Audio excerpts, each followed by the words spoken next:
Good evening, ladies and gentlemen, and welcome to National Club Football Association playoffs here at the Glass Bowl in Toledo, Ohio. Campus Nation is proud to bring you the second of today's contest. The first battle was between the Central Georgia Technical College Titans and the Michigan State Spartans.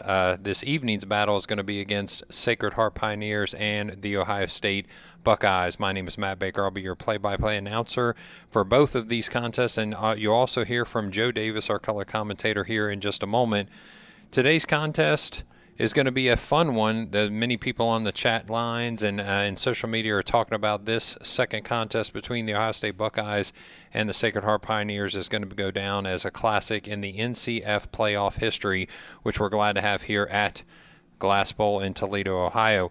Let's check tonight's temperatures, and a game time temperature is going to be 43 degrees with no precipitation planned for this game. It's a beautiful night, dark skies here at Toledo, and we're looking forward to a great contest here in just a few moments. Ohio State has already been on the field and warmed up, and we've seen Sacred Heart not yet, and we know they're in the indoor facility warming up as well. So we'll get them on the field with 24 minutes still left.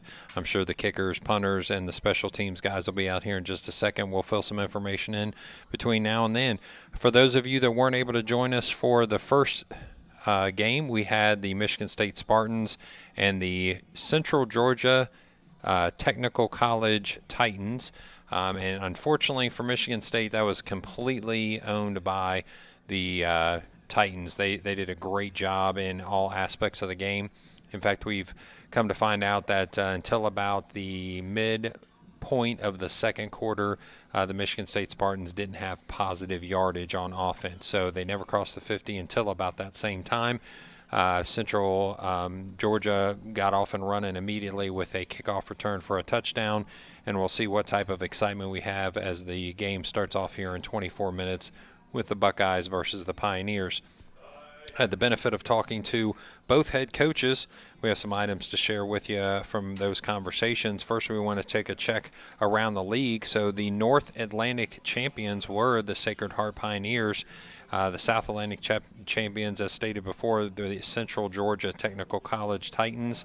And the Great Lakes champions were the Ohio State University Buckeyes. Now, what's interesting is that's only 3 out of the 4 that's needed in the playoffs, and they made an at-large bid and gave that to Michigan State, where many people have said on social media that maybe it should have been George Mason, as George Mason gave some great games to some of these playoff teams earlier in the year. But that's not the case. Michigan State came up to the big dance here in the playoffs and unfortunately fell quite a bit short from their shot to go into the national championship, which we know is going to be played in Pittsburgh on what we believe is December 2nd. So we'll see out of these next 2 teams who ends up in that game.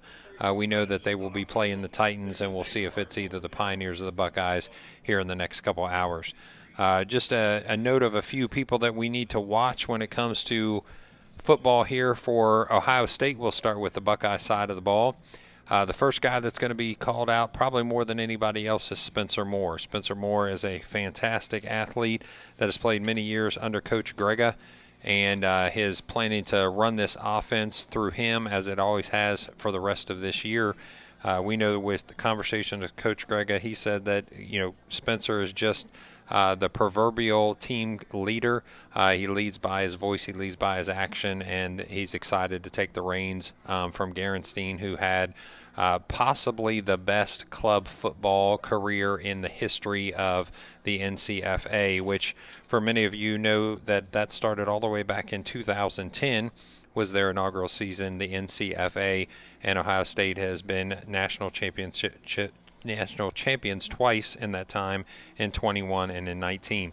Last year, the champion were the Gordon State Highlanders, and this year there's going to see a new champion because it'll either be the Titans or one of these 2 teams that we'll face here in just a moment, the Pioneers or the Buckeyes.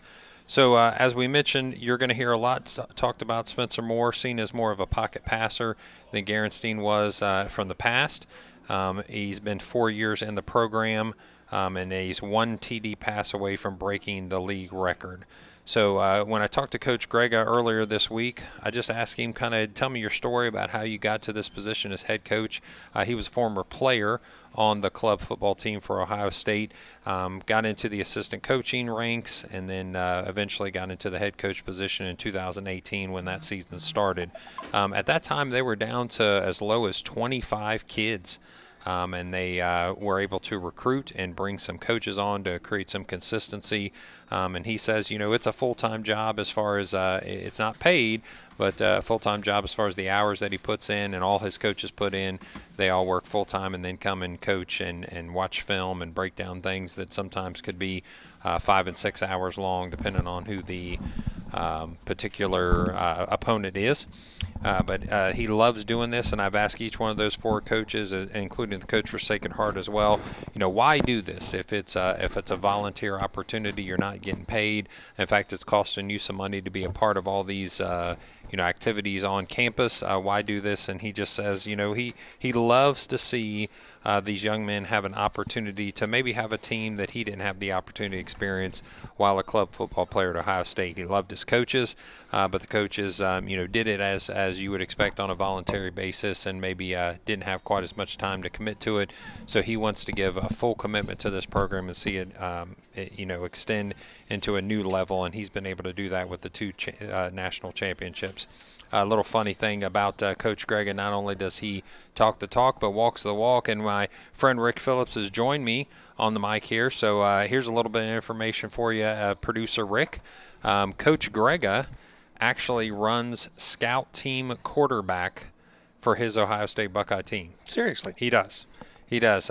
He was a quarterback when he played for Ohio State. He played in high school as well. And he decided that the best look that he could give him is if he got under center and played a little quarterback. And he said maybe he's not quite as fast as his old days, which he's not really that old. But no, he's not old. But he said he enjoys doing it, and he enjoys just being a part. And the kids have, the players have kind of joked that each year they give accolades to certain players. And one of them, of course, is Scout Team Player of the Year. Who's to say that the head coach isn't going to win it this year? That's right. He should. Mm-hmm. Well, he's a great guy to work with as far as the Buckeyes. He gives us all the assistance that we need to help bring the Buckeyes to the public here on our broadcasts, and we certainly appreciate Coach Grega. And for some reason, we always end up at the same restaurants. Okay. Yeah. After the game. After the game. When we played Wright State, we ended up at the Texas Roadhouse in Beaver Creek, and we turned around and we did another game. We ended up at in Columbus at I guess it was. It wasn't Frickers. It was one of the other wing places, and Roosters, and there they were. So I don't know, but we are going to be doing a sports show in the next 2 weeks. The sports show will be at the O on Lane, which is a famous Ohio State pizza place. They're one of our sponsors, and that sports show will take place in the next 2 weeks. We've got to get everything lined up there. We're hoping to get all these Buckeye players actually in there. They eat there frequently, and we'll be doing a sports show, hopefully talking about the Buckeyes and their national championship ambitions here in the future, but that will all depend on what happens tonight with Sacred Heart. Yeah, and many people are excited about this contest because Sacred Heart has had a unbelievable season. Talking to Coach Mike earlier this week, they started in 2015-2016 team season, the Pioneers of Sacred Heart. They are the North Atlantic champions, and that is for the 5th time. They also have the benefit of being a national champion themselves. In 2017, they were able to win it all. I thought it was interesting as I talked to him about the offense and the defense, and he said, they definitely have a tremendous amount of athletes. Maybe they don't have that one single person that you look to every time to get the ball like Michigan State did with Shaban, or even Ohio State with Spencer Moore. Kind of spread it around, make sure there's many people with their hands on the ball. What I thought was awesome was their defense at the point where we were able to speak. They had only given up 34 points for the season. That's great. For the entire season. Now, they did end up going against Georgia George Mason and given up a few points at that point, and had a tough game that they ended up coming up on top of, so they were able to make it to this point and play Ohio State for the chance to go to a national championship. Well, and just sort of a heads up for everyone, at the request of the coach, Coach Grega, we did block the videos from the past Ohio State Buckeyes season this year. That was so they couldn't be scouted, because there aren't any of these other teams that are out there that have the coverage that Ohio State does with Campus Nation. So it was sort of an unfair advantage for them to have all that film out there and possibly be scouted very easily from the film that we provide. But this game, of course, will be streamed live, just like the one before it. And we did the game last week, which was with Michigan State, before they had a lot of these injuries. Great stadium in Ithaca, Michigan. And we had a great time up there. I'm not really, and I don't know, you're not from Michigan, are you? Nope. Okay. Well, I've not been a big fan of Michigan, but that's just because I'm a Buckeye, right? Mm-hmm. But I went up there. There's a little town that is outside of Ithaca. Ithaca is a town of like 3,000 called Alma, and that's a town of about 9,000. Beautiful downtown. We ate at a great restaurant. We had a good time while we were up there, and so I have a different perspective of Michigan now. I don't know that I would move there simply because if I was going to move anywhere, it would be further south. Maybe I'd go back to Dallas or something like that, where it was a little warmer. A little warmer, yeah. That's right. Absolutely. But obviously a new respect for Michigan, and of course we know that the big game for Ohio State and Michigan is going to come this next week. Right now it looks like the Buckeyes are handling Minnesota, and that is the D1 team we're talking about. And so these Buckeyes have all they can handle tonight with Sacred Heart, and hopefully we'll have a good contest tonight. Absolutely. And I asked Coach Mike, what are some things that you're looking forward to when it comes to this game besides just the overall athleticism? And he said he wants to see what his lines can do against the bigger-sized offensive lines of Ohio State and defensive lines of the Buckeyes. So he knows he has athletes. He knows he has a good player group on those lines, but they can be a little bit undersized at times. So he's interested to see what they're able to do against these larger Buckeye lines. And I think he's going to see right away if the opportunities to run the ball aren't there quite on offense, or they're having their way with them, Ohio State is on offense, then they'll know that they're going to have to change a little bit of their defense. And I asked him, hey, what's some things that you have as far as offense and defensive scheme? And he said, we like to blitz a lot. We like to be very disciplined. They want to make sure that there's the kind of sound football mentality and swarm the football when they're tackling. That was something that he mentioned numerous times. I think the thing that they're going to see here with this Ohio State club, and this is our 5th season with Ohio State, so we know them quite well. But this team in particular, because it is a different team, I guess they're doing the national anthem. Yeah, let's take a break just a second.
Davis haunts me even from the grave. All right, so there's the national anthem. What I was saying was, I think that the thing that surprises most teams about this Buckeye team is they cannot run against them. Their defense is just that good. And the only game that they allowed any substantial number of points, the D3 team from Wittenberg, they started inserting some of their actual starters on the D3 team. So we'll see how that turns out for them. They have an explosive offense. They've got a stifling defense. Not seeing the Sacred Heart team, but we're just about ready for kickoff now. Yeah, we're excited to see what Sacred Heart's going to bring to the table, as well as the Buckeyes as they get set up for a return kick here. All the way in the back, it looks like Abdu Kita is going to be your returner as the Sacred Heart gets set up, and we're going to do the best we can with numbers. Ohio State was able to bring us a roster, and Sacred Heart brought us a roster as well, but we're going to have to get through some of these numbers as this is a pretty thick printout that we have here from Sacred Heart. So I'm going to do the best I can to get you as many names as possible as they get on the playing field, starting with the kickoff specialist for Sacred Heart.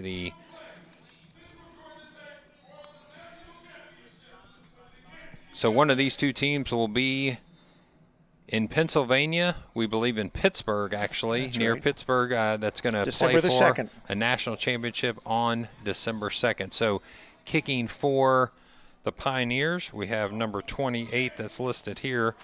So if you'll give me just a moment, we'll see if we can find his number. Keat is very explosive for the Buckeyes. We'll have to see what happens here. Unfortunately, we don't have a name listed there, so Abdu Keita is going to get, as the ball dies quickly at the 12-yard line, he picks it up, puts the burners on, and he's brought down by a host of Pioneer players, including number 1. And that's going to be a Buckeye first down from the left-hand hash.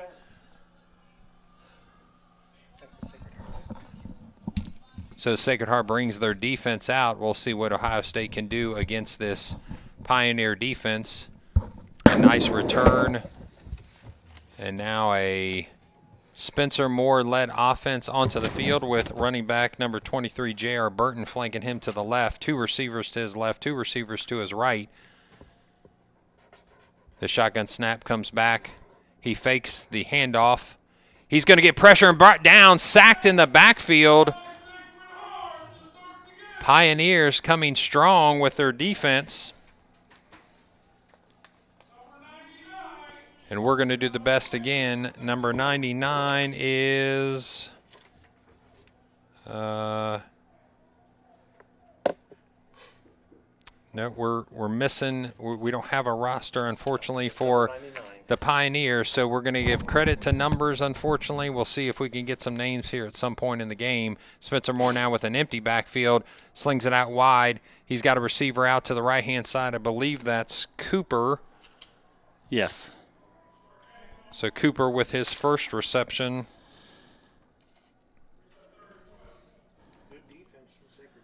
So Sacred Heart coming out with a lot of speed on their defensive side of the ball. They're able to squeeze that down to a 3rd down and 12 now, even with the Cooper reception.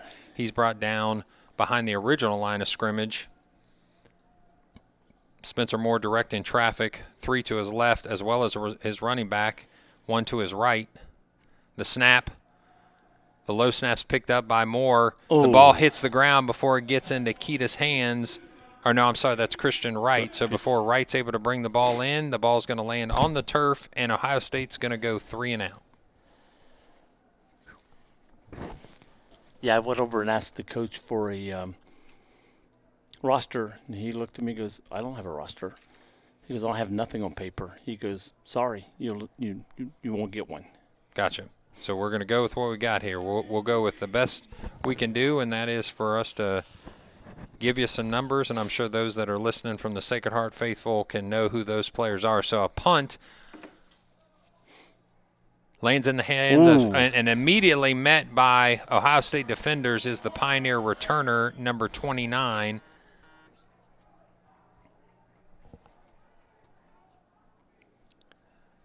Let's see, we've got Ohio State bringing their defense on the field. Trying to get you a number for the punter.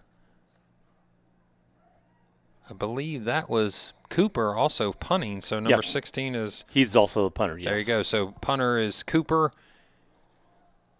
Luckily, we got Joe Davis now back in his spot as our color commentator. Joe, we appreciate you coming back up from that cold wind that was on the field. I was freezing down there. It's 43 degrees, but with the wind, it's definitely in the low 30s. So now Sacred Heart for the first time with an offensive snap from shotgun, 3 to the left.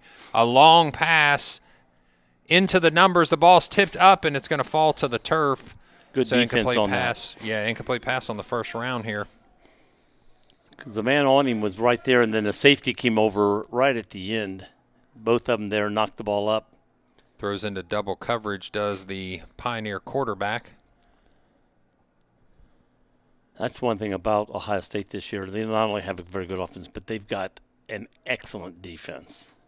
What's interesting is if you look at the last Offensive Player of the Week, which would be Spencer Moore for the league, the NCFA, you see on the defensive side it was actually Tegan Jeremy for Sacred Heart. So the two offensive and defensive players of the week are facing each other this week. And brought down as the quarterback for Sacred Heart by a defender by an Ohio State red there. It looks like that's number... We're trying to get numbers to you as quick as we can. That's 15 for Ohio State. That's Patrick Parrish. Parrish, yes, he's also a good receiver too. From Pensacola, Florida, is the junior at 6'1", 185, being able to bring down the quarterback on the run to the left. Had some space, but closed quickly. 2-by-2 set this time. Bring Sacred Heart into their shotgun snap. The snap, the throw. Caught. The slant is good. No, incomplete. Nope, he falls out before he hits the ground, so that's going to be an incomplete pass. 4th and 3. Let's see what Sacred Heart does, but they are on their side of the field, so they're going to go ahead and punt this ball. Being on the 30-something yard line there, about 36, 37-yard line, I don't think they're going to try to go for it there. Very early in the game, no reason to do anything silly. Well, last week, Michigan State, they were like on the 15-yard line, and they had to like 20 yards for a first down, and they tried to fake the punt and lost yardage, and Ohio State got the ball back. Pioneers motion back in. A lot of pressure, and the ball is blocked, and it's going to be brought underneath by an Ohio State defender, and let's see if we can get a number on that, ladies and gentlemen. Nice play by the special teams. 12? That's number 12. Yes. So that's Glorian Goff. Glorian Goff. He's from he's from California, and he's an excellent defenser. Absolutely, modern day guy. He's the one that came on as a walk-on to the big team, and they said there's no opening right now. Can you go out for the club team, and we'll get the film on you. Yeah, we know that there's players that are going to be playing at the next level that are on the field right now, both for Ohio State and Sacred Heart. Spencer Moore brings his offense back onto the field. It's going to go to Burton. He finds an opening. He's going to go! Pick off into the end zone. Touchdown, Buckeyes. I tell you what, and the last punt was blocked. While I was out there on the field, one of the coaches came up to me and says, "Hey, Joe," and I go, "What?" And he goes, "We're going after every punt." So they must have seen something. The Ohio State Buckeyes coaching staff, which is a very consistent staff that Coach Greg has put together for many years now. And that's one of the couple last week, I think. Yeah, that's one of the things he says specifically when I spoke to him earlier this week that he thinks has been a benefit to the success they've had is a consistent staff, including getting Coach Barron back from a one-year hiatus. So the kick now by David Riva. Riva kicks it. And it looks like that's going to be off to the left. No so good. A missed extra point. Yeah, he pulled it. You could almost tell in the kick. He didn't kick through. He pulled the ball a little bit that time. We had mentioned to Coach Grega, what is it to have a strong kicker in club football? He said it's an absolute gem and something that a lot of people don't have.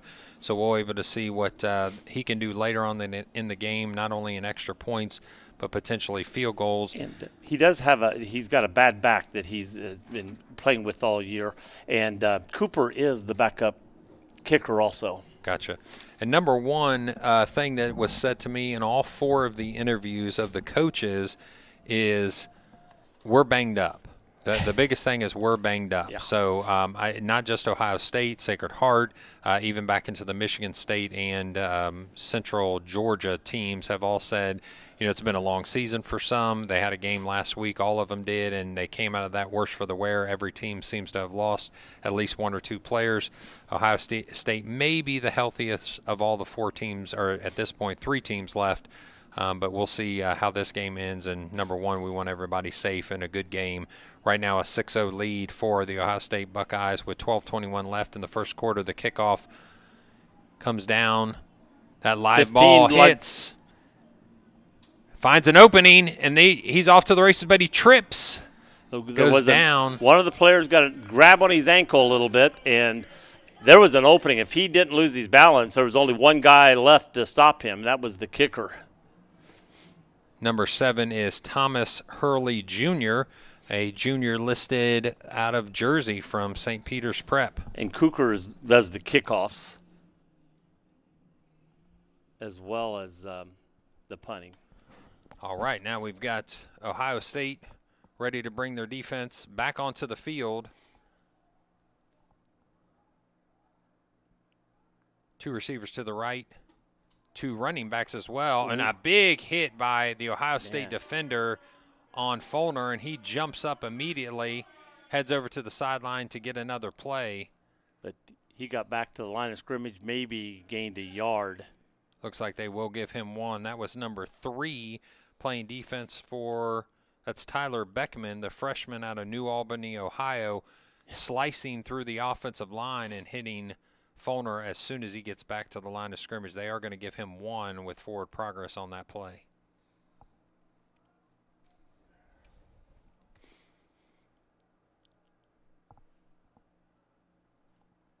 The snap. Another quarterback keeper. And he lost the yard he got. No, he got going to give him right back to the line of scrimmage. James Smith, the defensive end, able to bring him down. It's going to be 3rd and 9. The other play was intentional. That play there might have been the player ran to the right and wasn't at the right spot, so quarterback just took it and went.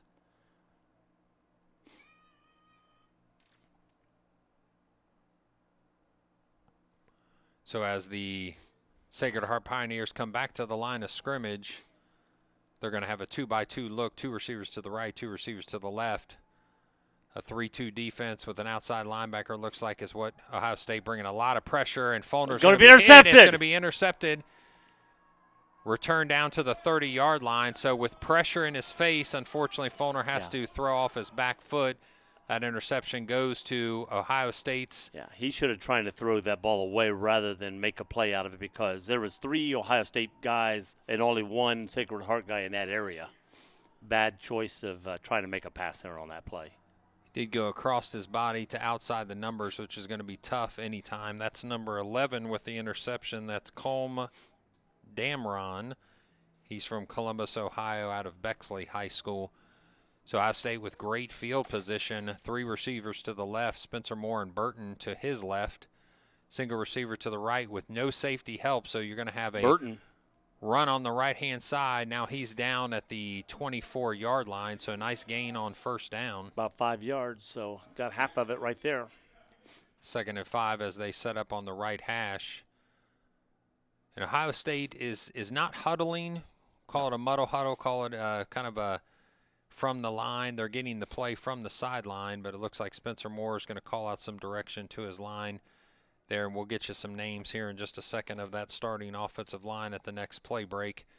Spencer Moore from his shotgun snap, claps his fingers, sees an opening, hits him in stride, touchdown, Buckeyes. Keita, Abdul Keita. As Coach Greg has said, Keita was going to be kind of a game-time decision. He had been struggling a little bit with some injuries through the week. Obviously able to go and take his 25 catches for 512 yards and add a couple more yards and another reception of that. He also has 8 touchdowns for the year. That'll make it 9. I call him the guy that smiles all the time. He's always got a smile on his face. He came up and shook my hands a while ago. I was out there, and he goes, "I love you saying my name." He goes, "Many of our players didn't know my first name was Abdul until you mentioned it." Yeah.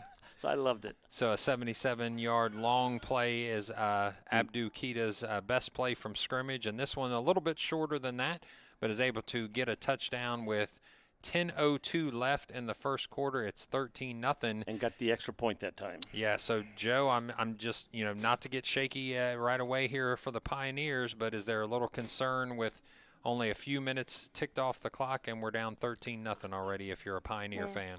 If I'm a fan, yes. If I'm the coach, I'm not getting, he's telling his players, "Hey, guys, this ain't, don't worry about this. We're still here. We're still in the game. Let's go." He's not a bit concerned right now. I mean, he may be concerned deep down into himself, but he's not going to ever admit it to anybody. Right, he's thinking, we're right now. We're fine. We'll just, a couple bad things went bad. Okay, we'll pick up from here. Biggest thing that we can get is probably time off the clock if you're the Pioneer coaching staff right now. So they're finding a spot about the 13-yard line where they receive this kickoff, and an opening is found, and it closes quickly. There was an opening in the middle of the field, and he came across from the left side to the middle of the field behind the blocker, and there was an opening, and then boom, it just closed quickly. Thomas Hurley is the returner on that particular play. So Hurley gets the ball back at the 34-yard line. For you? Sorry. So 2-by-2 is the set again. Fulner is going to be in the backfield, flanked by a running back to his left. Quick pass, but unfortunately not with any success. Is that play going to be met with? So 1 yard. Swarm of defenders. Well, one thing I'm going to say, and I don't know who they played, but I'm going to feel they've not played the defense. They've not played the defense that Ohio State's showing them right now. Right, I would agree wholeheartedly that Ohio State is a different, formidable opponent with their athleticism. And as Coach Greg has said, some of these guys are looking to get film to be able to take themselves to the next level, whether it's moving over to the JUCO side or moving over to the D1 side. Even D3 opportunities are available too. Sacred Heart with the pass off the left-hand side, single coverage, Ooh. A little bit behind him, and that's going to be a clean play by the Ohio State defender. I mean, it looked like he was going to catch it. It was a great pass right to the guy. But at the last second, Ohio State, looking at the player, knew the ball was coming and reached with his left hand and knocked it away. Yeah, it looked like he was watching the hands of the receiver and doing a good job there. On the outside of the defensive backfield was Ohio State. So now it's going to be 3rd down and 9. And if you're Sacred Heart, you just can't get any offense rolling yet. You hope to not give the ball back to the Buckeyes. With 9:18 left on the clock. 13-0 is your score after a missed extra point on the first touchdown of the Buckeyes. You now have the Pioneers, 3 receivers to the left, 1 receiver to the right. Fulner switches his body, turns with a great catch. Touchdown and out of bounds. So he touches his feet right before he hits the outside marker. Got over the 50. That's going to be a first down as they move the chains in the Ohio State territory at the 49-yard line. We'll try to get you again. Numbers are a little hard to see. We are in a beautiful facility here at the Glass Bowl, but we are a little far away from the field. Well, they're coming in undefeated, so they've got a good offense. You know that. They wouldn't have got this far undefeated if they don't have a top-notch offense. A run on the play, I believe, is number 80. That's Tommy Manganiello. How about Manganiello? We'll go with that. So apologize to the families of both teams. Unfortunately, we didn't have a lot of prep time in order to get names. The coaches being very busy this week. We were just handed, in fact, I'm using a roster off of the website here for Sacred Heart, and Ohio State was able to get us something a little earlier. But and still, that's what he told me, because if you can get something off the website, fine. I don't have one. That's what we're doing. So we were able to improvise, adapt, and overcome. Our Marine buddies would be proud of us. So looks like 3rd and 3. About where we were earlier down here, 3rd and 3. Except further down the field this time. Sacred Heart setting up 2 receivers to the right, 1 receiver to the left. Ohio State switches their defense, showing blitz, but may back out of that as Sacred Heart flips their running backs. 8 seconds left on the play clock. They give the ball to number 80. And he's met by met by a host of Buckeyes. They'll stop that play from running. Gives the ball back to the referee, and they're not going to be able to get a first down at the line to gain on that particular play, so it's going to come up 4th. I look for him to go for it on 4th down here. Oh, yeah. They're over the 50. It'll be a pass, too. They're not going to try to run it. I mean, they could try to pin Ohio State back if they didn't, but I think they still think they can get a first down, so they're going to go for it. So penalty. Got him a first down. I think they might have said that his forward progress took him past the first down marker. So okay, I thought this guy down here said penalty. No, there was a flag on the play. They took a penalty. No flag. Okay, so first down and 26 at the 26-yard line. Yeah, it looks like there must have been some sort of penalty on the play. Had to be a penalty because they gave him a few extra. He didn't get just a yard. He got like. There we go. So Fulner looking to get the ball, and he does. To number, it looks like 13. Got down to the 15-yard line. It's going to be Sacred Heart passing against Ohio State. They're not going to run. That's Mason Meshbah. So I was able to talk to Coach Mike earlier this week, and Meshbah he mentioned as a player to watch for this particular game. Having had a great season so far, he knew he'd have to come up big against Ohio State. So Meshbah with that reception, and he tiptoes down the line to get a first down on the 15-yard line. Quarterback keeper running again. this time. Makes one defender miss, but gets just about 2 yards, maybe 3 at most. Yeah. It was on the 15, I think, so he got to the 13.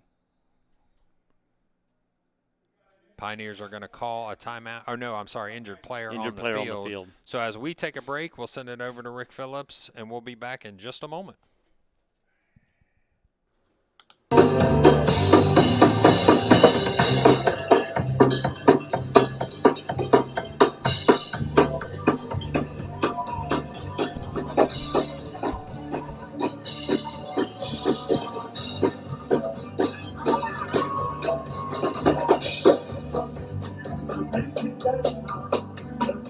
Discover the taste of Mexico at Fiesta Veracruz. With a big menu of favorites for lunch or dinner, we make each dish just right, so you're sure to find something you love. Located in the heart of Wilmington, Ohio, we're never far away when you're hungry. Stop by today and let Fiesta Veracruz be your new. Autumn is an excellent time to enjoy the great outdoors. It's also a great time to experience the scenic Upper Cuyahoga River in beautiful Geauga County. At Crooked River Adventures, we're open year-round 7 days a week, and we rent kayaks, paddleboards, and canoes. Before or after your voyage, you can enjoy our restaurant with patio and bar, or you can bring your own picnic. Crooked River Adventures are perfect for school outings and for family bonding. For more information, visit crookedriveradventures.com.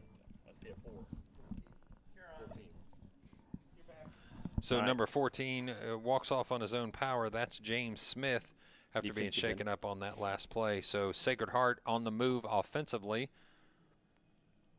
It's going to be 2nd and 7 as they set up on the left hash. Ohio State brings their defense back onto the field and sets up in their 3-4 look. A running play. It's a direct snap. We'll call it a wildcat to number 40. But he is met by an Ohio State defender and pushed back immediately. Never went down, but the referees blew the whistle and called his forward motion. Attempt on that play. That was Tegan Jeremy, the Defensive Player of the Week this past week, is on the offensive side of the field. And I had talked to Coach Mike earlier this week, and he said we're going to use a ton of different formations. We're going to use all kinds of different people with their hands on the ball. This time they're changing it up and going I backfield, multiple sets. So we're excited to see what they're bringing to the table. It's going to look a little different each time. A lot of pressure. The ball's out. It's going to fall, and it looks like Sacred Heart is able to recover, I believe. Yeah, they finally got it on the last one, but it was still loose after the guy went over there. But Sacred Heart's guy was there again to pick it up. So Faulkner loses the handle as 2 Ohio State defenders meet at the quarterback. That might have taken them out of field goal range. I'm not sure. Are they going to try to? Is that what they're coming out for? So, yes, they will kick it. It's going to be a 41-yard field goal. So, from the left hash. And Ohio State sends number 2 back just in case it falls a little short. He can catch it and run it out. It'd be Marcellus McLennan. The kick, the hold is good. It's good. It looks good. And wow. It is. Wow, that's a nice. It wasn't high, but it was far enough. That is an impressive kick. Especially for club football, yes. Believe that's 28 is who we've, and that is Mark Alessio. How about Alessio from South Huntington, New York, and St. Anthony's High School. He's a 5'11 sophomore. Listed at 5'11", 220, both the punter and the kicker. So excellent kick for Sacred Heart to get on the scoreboard.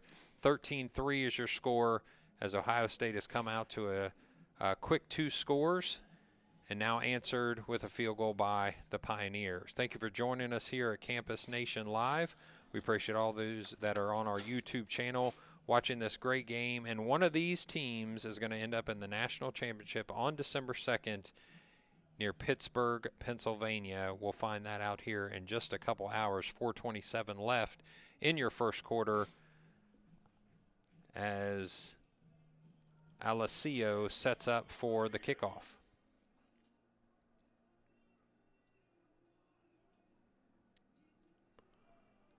A short kick.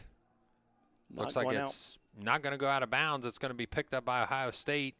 Makes a few defenders miss, and he's able to fall forward to the 28-yard line. I think that was Burton that picked it up, I think. Let's talk a little bit of offensive line here. You're going to have Cam Fries. You're going to have Sam Backenstow, Sam Dominguez as well, coming out here for the offensive line of the Ohio State Buckeyes. Coach is very excited to get some of these guys back this year. In fact, had a late addition before the November 1st cutoff. He was able to get back Backenstow, who had started at center for a couple years and then just made it in time to rejoin this team this year and has been a huge addition, Coach Greg has said. Garber?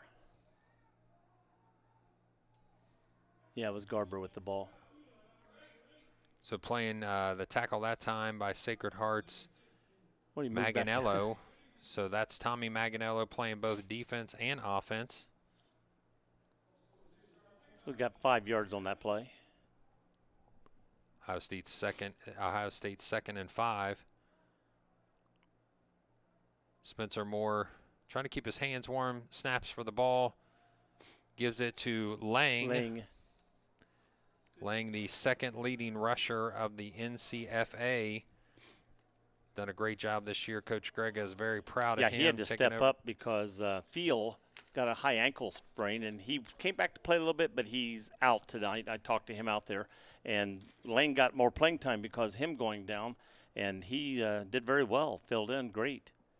Yeah, Thiel is at this point more of a leader by voice than he can by play. So Moore sets his feet, calls for the ball, fakes it to Lang, but Keita's going to – or no, I'm sorry. Let's make sure we get that right.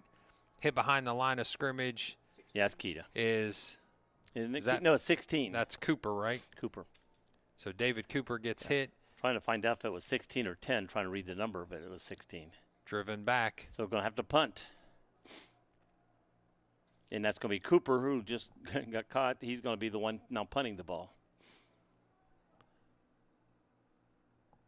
I believe that's Manganiello back to receive this punt. He's set up at the 37-yard line of Sacred Heart as Cooper gets it, and he'll punt from the 18, almost 19. Sits it right into the hands of the Pioneers and immediately brought down by number 32 on Ohio State. We don't have a 32 listed, so we'll try to get you. Let's see, who is the first? I couldn't see it. Was that 90 that hit him first time, and then there was somebody that looked like 00 almost, but I couldn't tell the number. Then right below us. So Ohio State is able to flip the field just a little bit, so they're at the 30-yard line, or the 28, or the 32 is Sacred Heart. Pioneers snap the ball with 3 receivers to the left, 1 receiver to the right, trying to go outside, but a pick almost for Ohio State, and our completely exciting. Our completely unbiased crew here is going to say congratulations to Ohio State on a fantastic defensive play, but the Pioneers will bring the ball back with second down. They almost intercept a pass. 2nd and 10 from the 32-yard line. I mean, it was exciting. I thought he was in his hands. He just dropped it. Looks like he's went back to that play a couple times, and Ohio State's very well prepared for it. So we'll see. Was that Parrish that was on that ball? Umba. Joe Umba. So, met in the backfield. The ball ball comes loose. loose. I believe they're going to call him down by contact. I think they're going to say down by contact. They're saying he got pushed back, then dropped the ball, and they're going to give him his forward motion. I looked down at the side judges, and they're already marking the spot. So they'll mark him behind the original line of scrimmage by 3 yards there. So they're at the 30-yard line on the left-hand hash. Ohio State's defense, as Rick said earlier, can be stifling at times. And right now, trying to find a little bit of running room is the Sacred Heart Pioneer offense. So it's 3rd and at least 12 right here. 2-by-2 set, one running back next to Fulner. He gets the snap. He sets his feet and goes wide right. Oh, He and caught a that ball. fantastic Great catch. A one-handed catch by number 13, It looked like it was gentlemen. over everybody, and about that time he snagged it in with one hand and went out at the 48-yard line. As stated by Coach Mike, that's Mesbah. And Mesbah with a one-handed catch while trying to go out of bounds, taps his feet, brings it in, and calls for the first down. So it's going to be 1st and 10 from the 47-yard line, and that was special. That was a great play.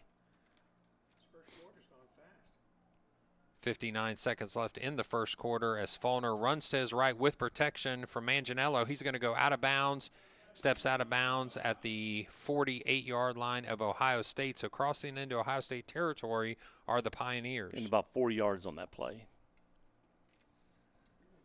Back to the line of scrimmage immediately go the Pioneers as both teams seem to be wanting to run a high tempo. Yes. I agree. Yeah, they're trying to get some tempo going.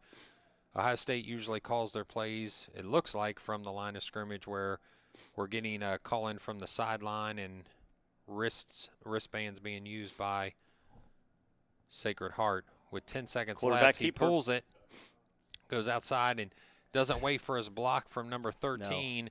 He's going to go down hard by the Ohio State defender, number 45. That was a poor decision, I think, on him not to follow his blocker there because he got hit hard. Trey Jones takes him down, and yes, that was a hard hit by Trey Jones, bringing down Fulner, and he's going over to the sideline. Now, that's something I've never been a real big fan of.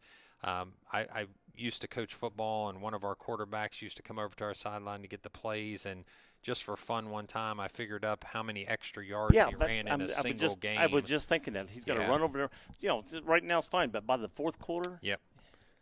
But they want to make sure the communication is good. So they're 2-by-2 set again.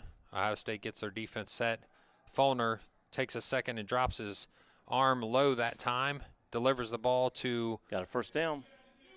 I believe that's Tegan Jeremy. They're moving the ball. Absolutely. So little by little, they continue to move the ball, and it looks like the first quarter is going to come to an end. 13-3 is your score as Sacred Heart is driving from left to right on your TV screen. And we're going to take a break for a commercial. We'll be back in just a few minutes.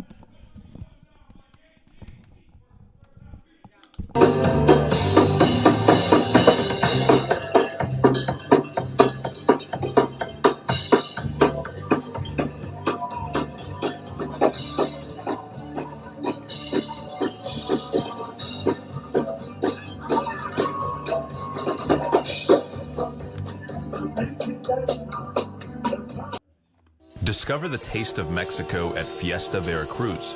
With a big menu of favorites for lunch or dinner, we make each dish just right, so you're sure to find something you love. Located in the heart of Wilmington, Ohio, we're never far away when you're hungry. Stop by today and let Fiesta Veracruz be your new favorite place for great Mexican food.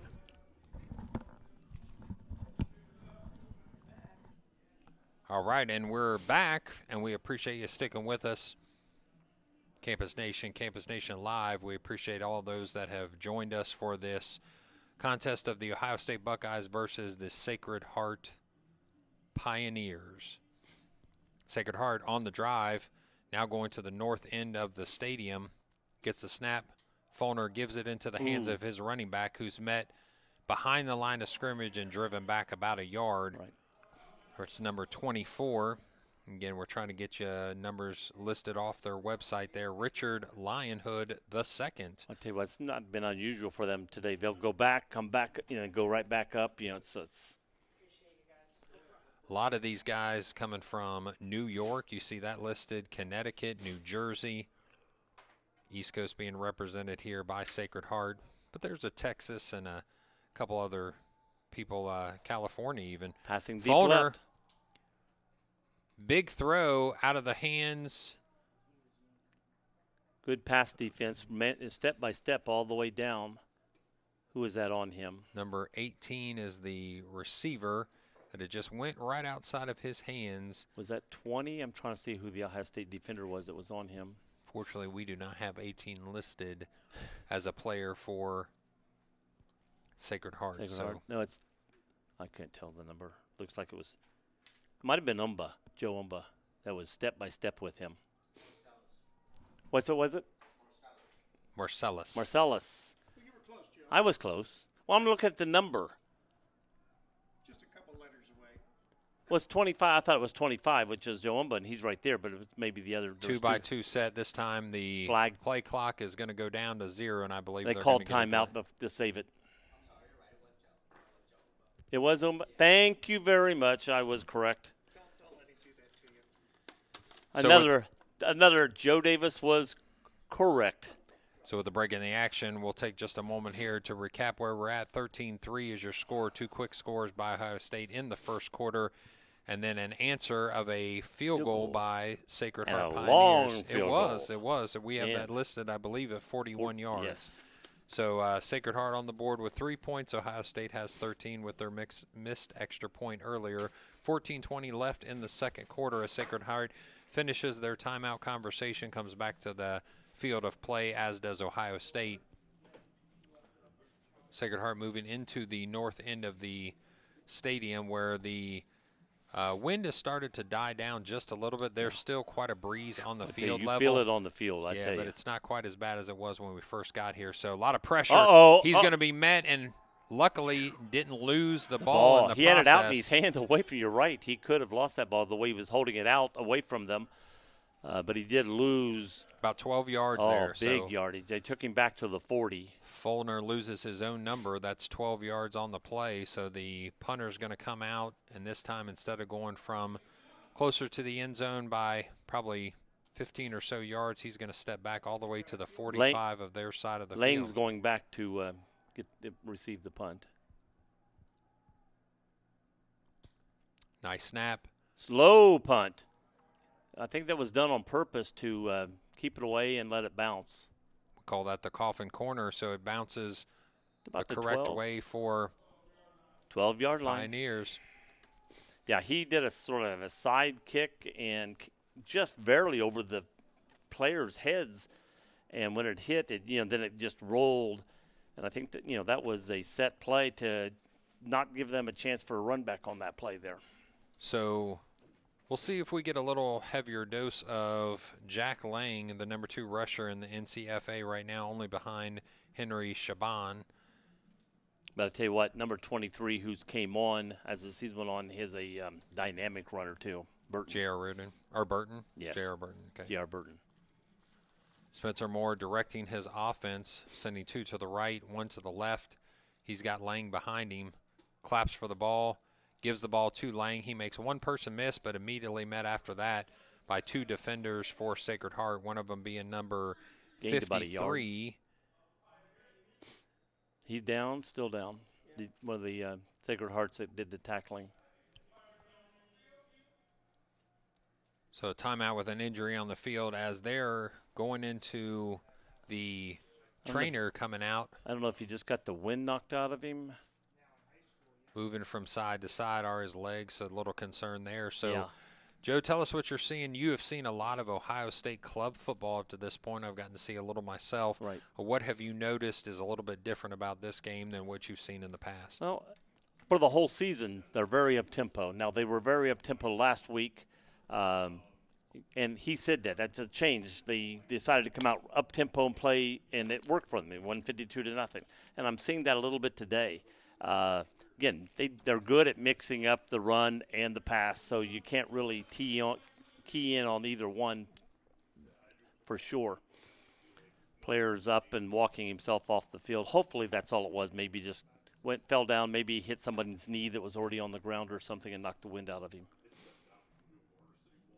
Yeah, unfortunately, I believe, that might have been – can't really see numbers from up here, so I apologize, ladies and gentlemen. We'll try to get that injured number as soon as we can and report that back to you. Spencer Moore again rolling to his right. Has time to throw, puts the bad. ball on the ground. Unfortunately, that was to Cooper. And he was open. Just couldn't get enough behind it. Tried to throw it on the run. I don't think he's got his footing down to get the ball out there. Cooper was open, but just ball hit about 5 yards in front of him. And Coach Grega has said that, they feel very confident that they can hang athletically with Sacred Heart. That's not a concern. What he did want to give credit to Coach Mike and the staff over there at Sacred Heart is he feels that Sacred Heart is very technically sound. Right. By their effort, by where they're supposed to be on defense, their technique on defense. So they know they have quite a task in front of them there. All by himself. This time again is Cooper.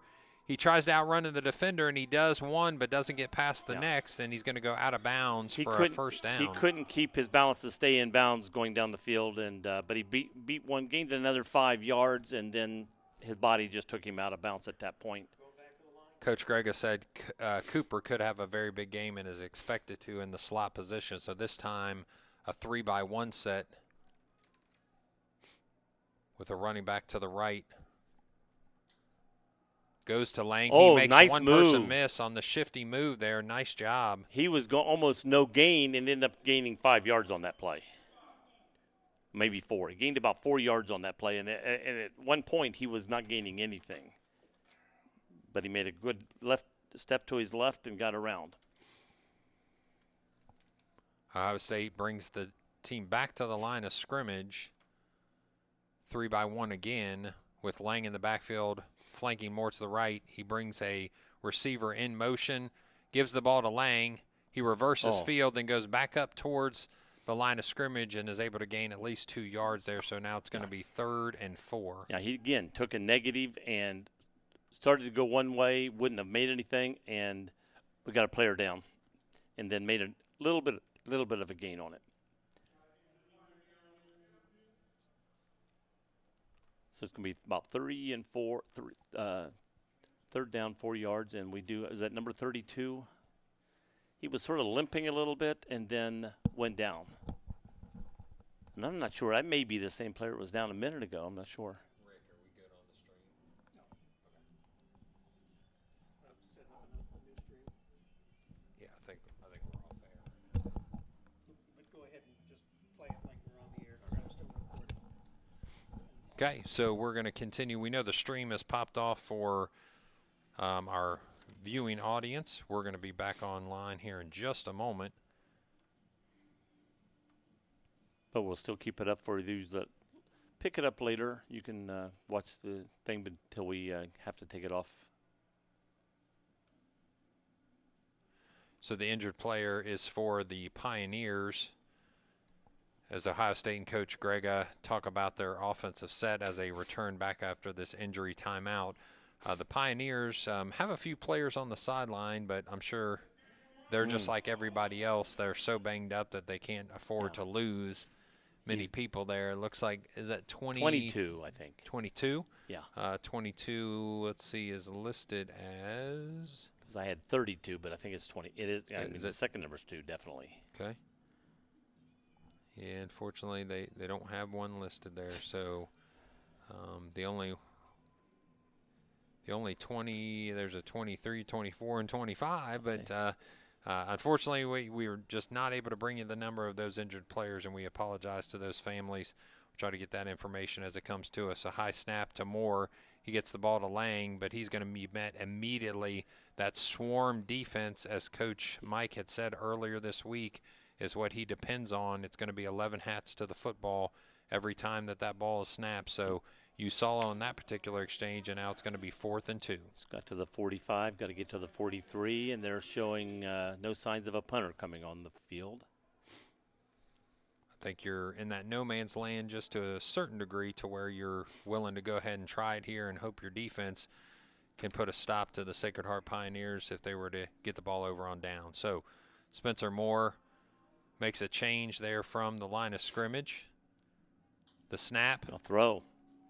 It's going to be off and to the left. I believe it catch. hits the ground. So that's going to be a turnover and downs by the Buckeyes, and the Pioneer defense steps up and does a good job putting a halt to that drive. Yeah, he tried to get it to Zach Hayes, but he let him a little too far. And when he reached out to get it, he was bringing it in, but I think the ball hit the ground by the time he's able to scoop it up and get it in. So we're going to bring back the Ohio State defense after a turnover on downs. 1st and 10 for the Pioneers at the 45-yard line. They're down 13-3 with 10:45 left in the second quarter. 2 receivers to the right, 1 receiver to the left. Flanked on both sides is Fulner. Number 12 takes the snap. Showing blitz. And we got a penalty. Flag comes out as Manganiello gets that ball, but doesn't find a lot of room to run. In fact, he'll be brought down a yard behind the line of scrimmage. I think they're marking it actually on the line. There you go. But got back to the line, but they're going to call the penalty on the defense.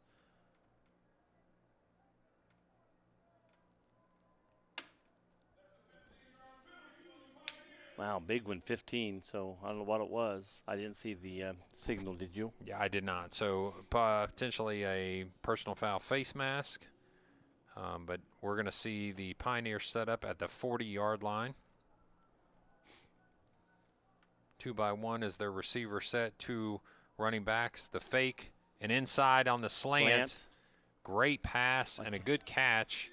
Slants are hard to defend if when the guy cuts in, unless there's an inside linebacker or something there in front of them, because they can field off the defender on their back. Mesbah again, Mason Mesbah, who's listed as a 6-foot, 175-pound junior, coming from South Orange, New Jersey, Seton Hall Prep, and doing a great job so far with the most catches for the Pioneers. Fulner looks to his wristband, calls the play from behind the line of scrimmage, gets the shot. Run for himself again. He's a running quarterback, and I mean he can pass or run, but he's able to run very well. Yeah, he's had a nice year both in the air and on the ground. Has this freshman who Coach said, wasn't necessarily expected for him to take a leadership as the quarterback this particular year, but he came in and beat out the rest of those opponents, or colleagues on his side of the ball, and he's been your starter. So Fulner gets the ball out to the Pioneer receiver on the right-hand side, which is... Gained about 3 yards on that play.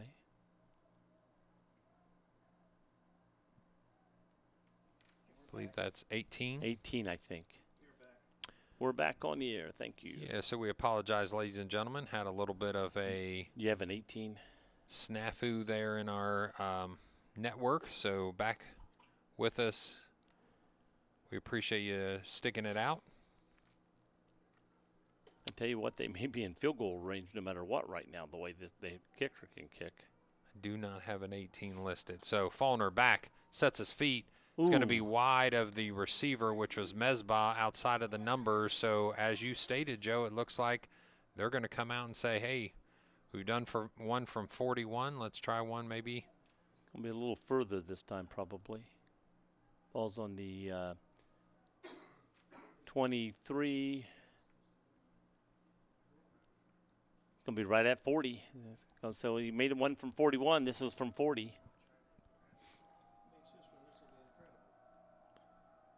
Already with one from 41 yards in the books.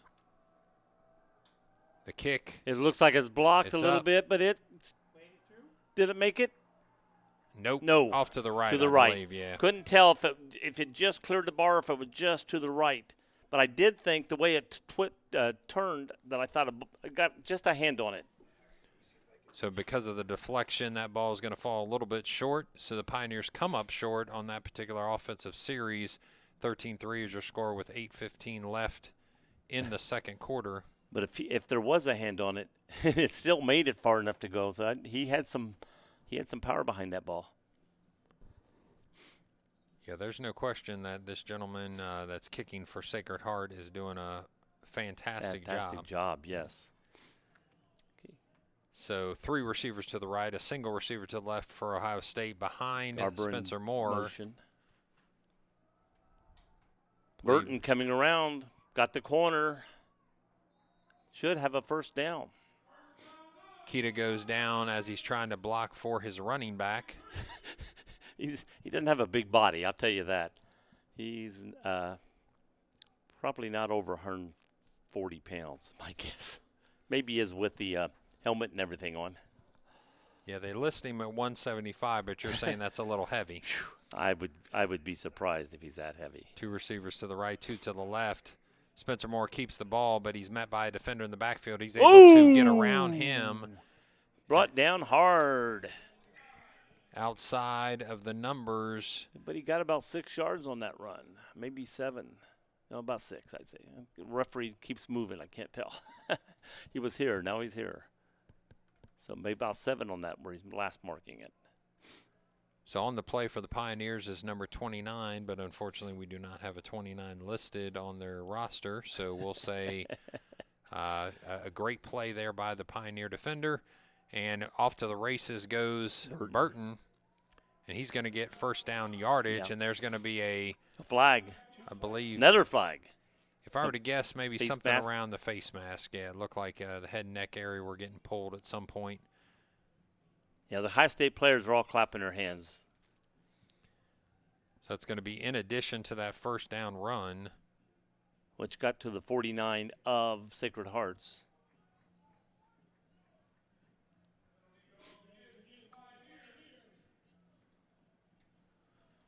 So again, we apologize for those that had to join us on our new stream. Make sure you tell a friend that we switched over because of a network issue. So we appreciate the 90 that have gotten back to us right away. And Burton with the run, but he's going to be met with just 1 yard gain. But I tell you, he's an electric guy that if there's just an inch of an opening, he can also take it to the touchdown just all of a sudden.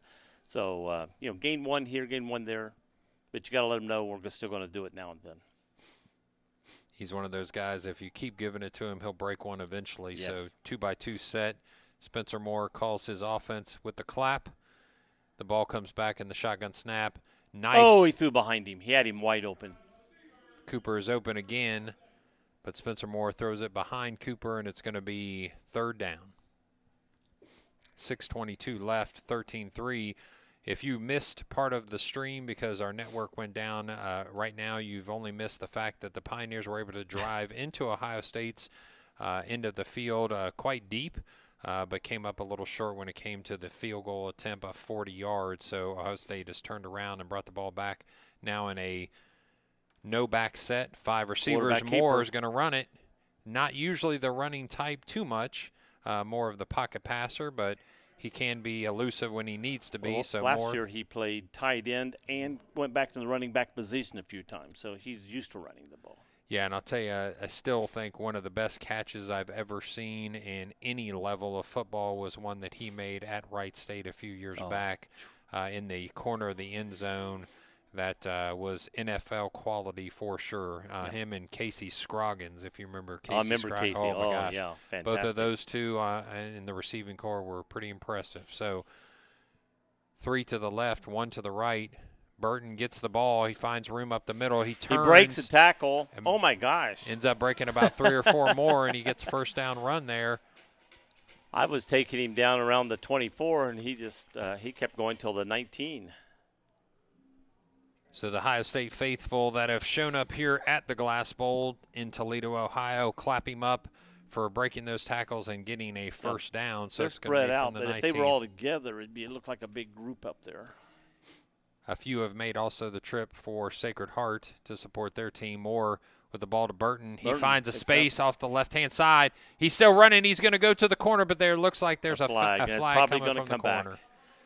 But I told you, if you keep handing it to him, he's going to break one out. But I think that's going to come back for a hold right there on the corner. Yeah, if I were to guess off the left-hand side, it looked like what might have been a pancake block or what maybe one of the refs is calling a hold is going to bring that ball back and put them even further behind the line of scrimmage are the Ohio State Buckeyes as they have 5:03 left in the second quarter, up 13-3. And after those initial 2 scores, Ohio State's been able to move the ball some, but they have not been able to dent the scoreboard after getting those first 2 touchdowns in the first quarter. So with 5:03 left, you're going to see Ohio State reset their position at the 22-yard line, left-hand hash. Call comes in from the sideline. 3 of the receivers set up over here to the right, including Cooper. Spencer Moore gets set behind the line of scrimmage. Luckily, it was a spot foul because he's only 3 yards behind. Only lost 3 yards on the play. Going in motion is number 8. Spencer He's gonna Moore run. finds a space. He's going to run. He finds plenty of room off to the left-hand side. Oh! And pushed out of bounds. Got pushed out of bounds. And they are going to call Yeah, a they're gonna flag call there that. late. I wondered if he was out of bounds, but I wasn't going to say. It was close, and I couldn't tell from this angle. Yeah, Sam Garber went in motion to create hecticness for the defense. Well, they'll throw to Garber a lot of times doing that. So, he looks back to see if anybody's there waiting on it or not. If Garber's open. Personal foul against Sacred Heart. Coach Mike can't be happy with that, although it might have seemed like a pretty close call there. Well, I hate these things where the guy steps 1 foot out of bounds and he gets hit. It's like the defender can't – he's not watching the line. He's watching the player. Right. There was a targeting call earlier in a game I watched. And to me, if you got to be 3 yards out before I'd call that myself. Gotcha. So here we go. As Ohio State gets set, Spencer Moore turns around and gives the ball to Burton. He's got green grass to the right-hand side. He's able to walk in with a defender dragging him back behind. Yeah, he was slowing down to go in, and there was a player coming from behind him, almost caught up with him. One of the Sacred Heart Pioneer defenders was holding his hands up, trying to get the refs to call a hold, but to no avail, and we're going to have another extra point attempt here by the gentleman I know you love to say his name, so I'll allow you to do that. Number 35 is? David Rive. Rive. So as Rive gets set, the hold and the kick. And it's good.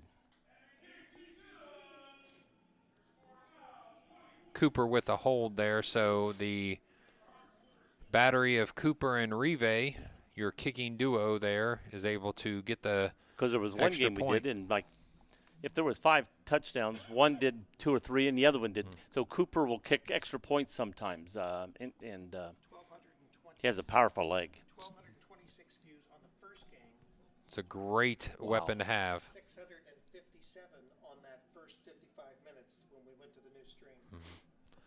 So we appreciate everybody joining here at Campus Nation. We apologize for the technical malfunction that made us go into a new stream, but we appreciate you coming back and joining us. That's and we'll try to make as many opportunities for you to see this great contest as possible for the remainder of the 4:42 left in the second quarter. Sacred Hearts is not out of this game by any shape of the imagination. Not They've at got all. a great offense, and They throw the ball. they throw the ball and they can move the ball. It's 20-3 right now, 4:42 till halftime, and Ohio State's just hoping they don't score before halftime. And I tell you what, Coach Gregg respects their offense very well. Absolutely. I was able to speak to him earlier this week, and I would agree wholeheartedly that he knows he's in for a dogfight. This one's a little bit shorter, and it's going to be hit right there where Tegan Jeremy picks it up. A smart play by number 40. He's able to get that live ball and run it forward for good field position. I tell you as what, they when start. that ball hits like that, you never know where that ball's going to go or how it's going to bounce. Well, Rive had Luckily a for them. great job kind of backspin on that. So he was trying to pooch it, but a smart play by Tegan Jeremy was able to stop that from going too far. Right. And they got the ball about the 37-yard line. Full game will be available later this evening or tomorrow morning. The full game will be available later this evening or tomorrow morning. We record everything. We did record this event, so if you've missed some because of the live stream and the technical difficulties, we'll be able to see the whole thing. Just as the quarterback was getting rid of the ball, he didn't see a player coming behind him and just got the ball out before he got hit, or that could have been a fumble very easily right there. On the play, for a second time, we're calling his name. That's Trey Jones, number 45, listed at 6 feet, 215 pounds, out of Peters Township High School in Pennsylvania. He is a sophomore. So Ohio State getting the ball in the first half, that means Sacred Heart will start with the ball in the second half. So if they can do a little score and a turnaround here to score again, they're right back in this game. 20-3 is your score with 4:32 left in the second quarter. 3 receivers to the right as Fulner runs to the right with heavy pressure. He's going to throw that ball out of bounds to live another day, and that's a smart play by Robert Fulner. That's what I was thinking. That was a very smart play there. Don't try to force it in anywhere. Just get rid of it, and now you've got 3rd and 10 you still have the ball and can still make a move on this play. Jones with pressure, but also helping him out. I believe that was 28, Matt Humphreys. My spotter to the right says yes, that was 28. Got it. We have a little help up here from some technical. He also said it was Marcellus a while ago. Gotcha. So remember that. Okay, there you go. Humphreys with a little pressure as well. They're going to stop this play before it gets started. It's going to be a timeout, Sacred Heart. That's their second of the first half, isn't it? No, they still got 3 up there, so they're saying it's his first. I thought he called one earlier. Maybe an injury timeout. It might have been. Yeah, so 20-3 is your score right now with 4:25 left in the second quarter. We appreciate all those that have joined us from all over the country. If you'd like to check in, you can do that either obviously through the YouTube chat, or we'd like to hear from you personally. You can send a shout out to maybe one of these players. Oh, they're not going to be accurate. Timeouts are not. Gotcha. Okay, so I do think there's only one left for them in the first half. So we'd like to hear from you no matter where you're checking in from. 513-655-7438 is the number you can text. Again, that's 513-655-7438. If you want to complain, that's Rick Phillips. Yeah, if you want to send a shout out to one of these players, maybe one of the coaches on the sidelines that you appreciate their efforts here in this National Club Football Association playoff game. The pitch immediately. It's going to be a pass. Looks like they're trying to do a double pass. It's going to be in the hands and out of the hands of the Ohio State defender. He had the ball, but when he went down, he couldn't control it and went out. So that was a 4th down play. Well, I was going to say that worked best for Ohio State that he didn't catch the ball because it was 4th down. Yeah, they gained yardage back by not intercepting the ball there. I didn't realize before the play it was 4th down. I was saying 3rd because the guy hadn't flipped the thing yet. I believe that was 3rd down, so they're now going to punt the ball. I would have been surprised. Quick. Okay, I was going to say I didn't. I would have been surprised that they went for it on 4th down. From there, it shocked me. That's why. But it was when you look quickly, it was already 4. Sure, the personal protector is Thomas Hurley, calling the ball out in the snap. Nope. And the kick is low. Did he touch it? Nope. It's going to be down by Sacred Heart. 31. Successful punt there. So Ohio State's going to have 4:10 left in the second quarter to try to score before halftime, where Sacred Heart will get the ball and start in the second half. Now we got 2 things here. Sacred Heart says we can't let them score. Their defense is going to be, we can't let them score. Got to stop them. Ohio State is, we got to score one more time. Get to 27-3 before halftime. Put an emphasis on it. So you got both teams making an emphasis on this set of downs right here. Big drive coming here for Ohio State. Looks like 3 receivers to the right. Spencer Moore with a running back. That's Burton to his left. Burton. He gets the call. He's going to be pushing forward the whole pile. And they're He's still moving. Going. Look at the referee still walking. That ends up an 8-yard carry that I thought was going to be a 3. Right. Could have been stopped even behind the line of scrimmage with the pressure put on by the Sacred Heart defense, but he's able to turn that into a successful gain of 8 yards. He keeps moving. And like I said, he's an electric guy that one missed tackle sometimes he can take it to the house. So. Yeah, absolutely. He's looking for a crease and just needs a little bit of space, gets thin, and puts extra yards after contact, and he's got the space this time. He's got the corner. At the 50, at the 40. Oh, it's coming back. There's the 2 flags. And he got the ball flag.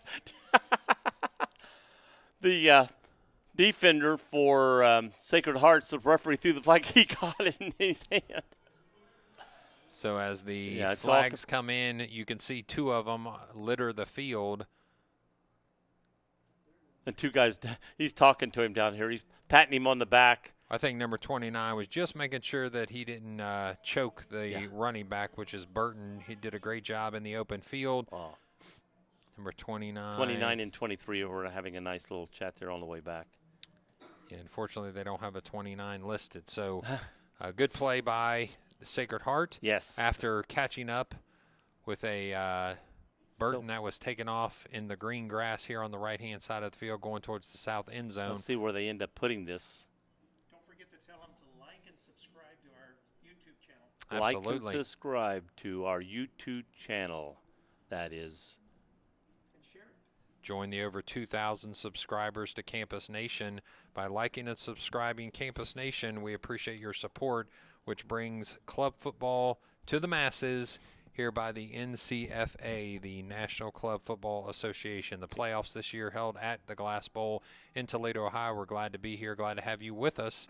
Let's see where they mark this, because the markers haven't moved, but they're putting the ball past the first down marker. So even with the penalty. Again, if you'd like to send a shout out, that's 513-655-7438. We'd love to hear, where are you watching this game from, and who do you want to send a shout out to that's maybe on the field, whether it's a coach on the sidelines or a player on the field. We'd love to hear more about these players and about these teams.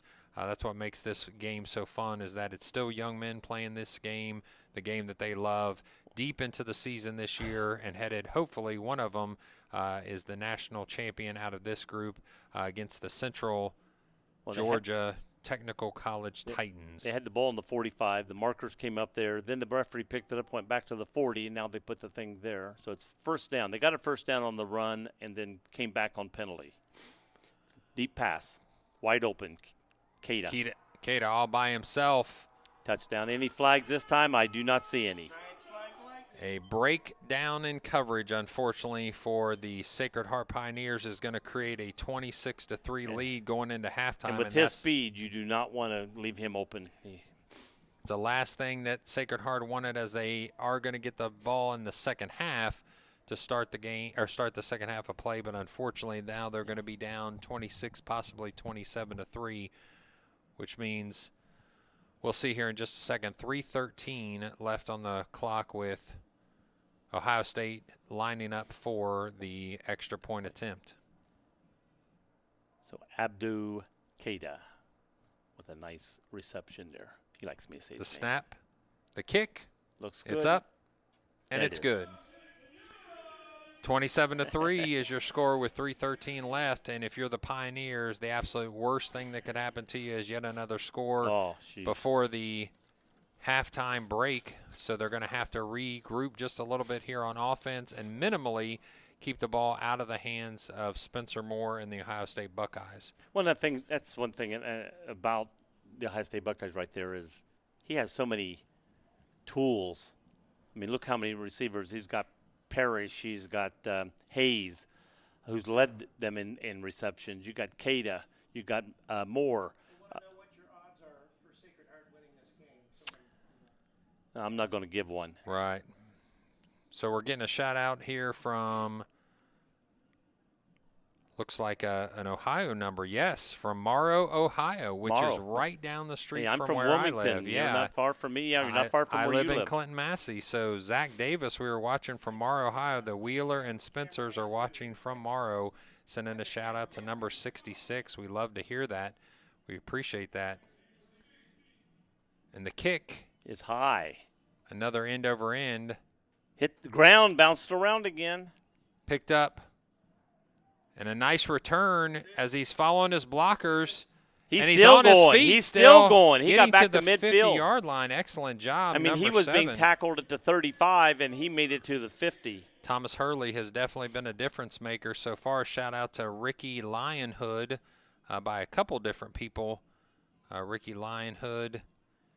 Shout out to just Sacred Heart, the team in general. We are getting an update on the roster, so we're going to try to see if that can help us out a little bit. Excellent. Okay. What'd you say, Rick?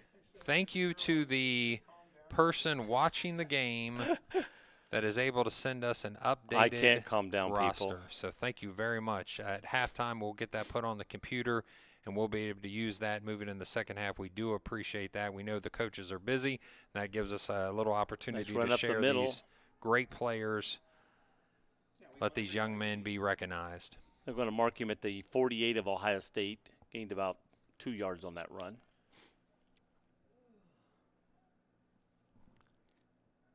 And that's what Ohio State wants to do right now as far as they're concerned. We'll give you a yardage. We'll give you, run, and we'll let the clock tick, and we'll go in at halftime 23-27. Sacred Hearts is saying, okay, we're going to show you a run here or there, and then we're going to throw a deep pass, and we're going to score here. They got plenty of time. Oh, plenty of time. It's over 2 minutes. Sacred Heart, Fulner steps back with a lot of pressure. He's able to evade one defender, and a second one misses as well. He throws the ball out of bounds, which is a smart play, yes, to make sure that he doesn't. They're saying nobody in the receiver, but there was a guy right there. He threw it over his head. A couple of high states, nobody's there, and that's like, no. He had somebody in the area. But, no, he was very smart. He evaded, but High State defenders were coming over quickly, and he knew it and said, I'll just get rid of this and come back for third down. So, Rick, we have a tremendous amount of people sending shout-outs to Ricky Lionhood. So, Lionhood is getting a lot of love from those outside. Is he for Sacred Hearts? He is Sacred Heart number 24. All so, right. A lot of people are excited to see Lionhood out on that field. And a another run going up the middle. Can't knock the name. Okay, he got to the 44. No, he stepped up to the 43. This one referee on the other side. He'll mark it, and then all of a sudden he'll move. So I can never tell exactly where it's at. So it looks like we're going to pause in the action here is going to let us be able to catch up with a few of the names. And again, a ton of love being spread for Ricky Lionhood. So Mr. Lionhood must have a lot of friends that are watching out there, and we appreciate that. No spreading of love to Joe Davis? No, nobody's said shout out to the announcers up to this point. That's okay, because it's all about these young men that are playing on the field. Absolutely. So we appreciate those of you that are checking in. So we do have a quick note here. So the Lionhood clan, if you will, that whole group, the family, 25 strong are watching right now. Oh, wow. That's why I think every one of them have sent me 12 shout-outs to Ricky Lionhood. So lots of love to Mr. Lionhood. We'll give it to him. Fulner steps back with a quickly. throw. Oh, he was there outside. He had a little bit of a corner there. If he had caught that, he was going out at least to the 35 probably, which was the first down, and just went off the hands. And I believe that was fourth down. Yes, so it looks like they're going to reset here. Turnover on downs. Ohio State has the ball with 2:02 to go. Yeah. Now, what I said a while ago, it even doubles now. They do not want Ohio State to score right now. And Grega is wanting to put the pedal to the metal and put another score on the board. So Coach Grega brings out his Buckeyes again. 3-by-1 as they're set. Spencer Moore with the snap, and he gets it to Burton, but he's met at the line of scrimmage with just a 1-yard gain, actually, and driven back by Pioneer defense. Yeah, they're going to mark him right on the 45. So thanks for doing this. Watching from San Antonio, Texas. Sacred Heart middle linebacker number 1, played 4 years of D1 lacrosse team. Timeout on the field. Graduating December with a master's accounting, having a last bit of fun playing football. So as they take a timeout, we're going to step away for just a second as Sacred Heart has an injury, I believe, on the field. So we'll see you back in just a moment.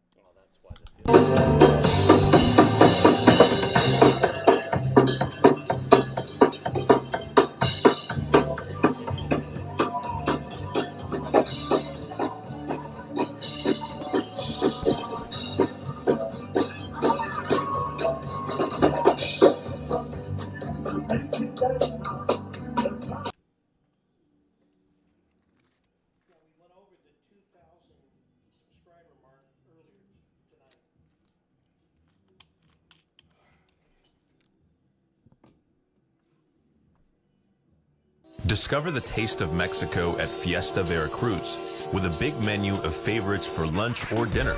We make each dish just right, so you're sure to find something you love. Located in the heart of Wilmington, Ohio, we're never far away when you're hungry. Stop by today and let Fiesta Veracruz be your new favorite place for great Mexican.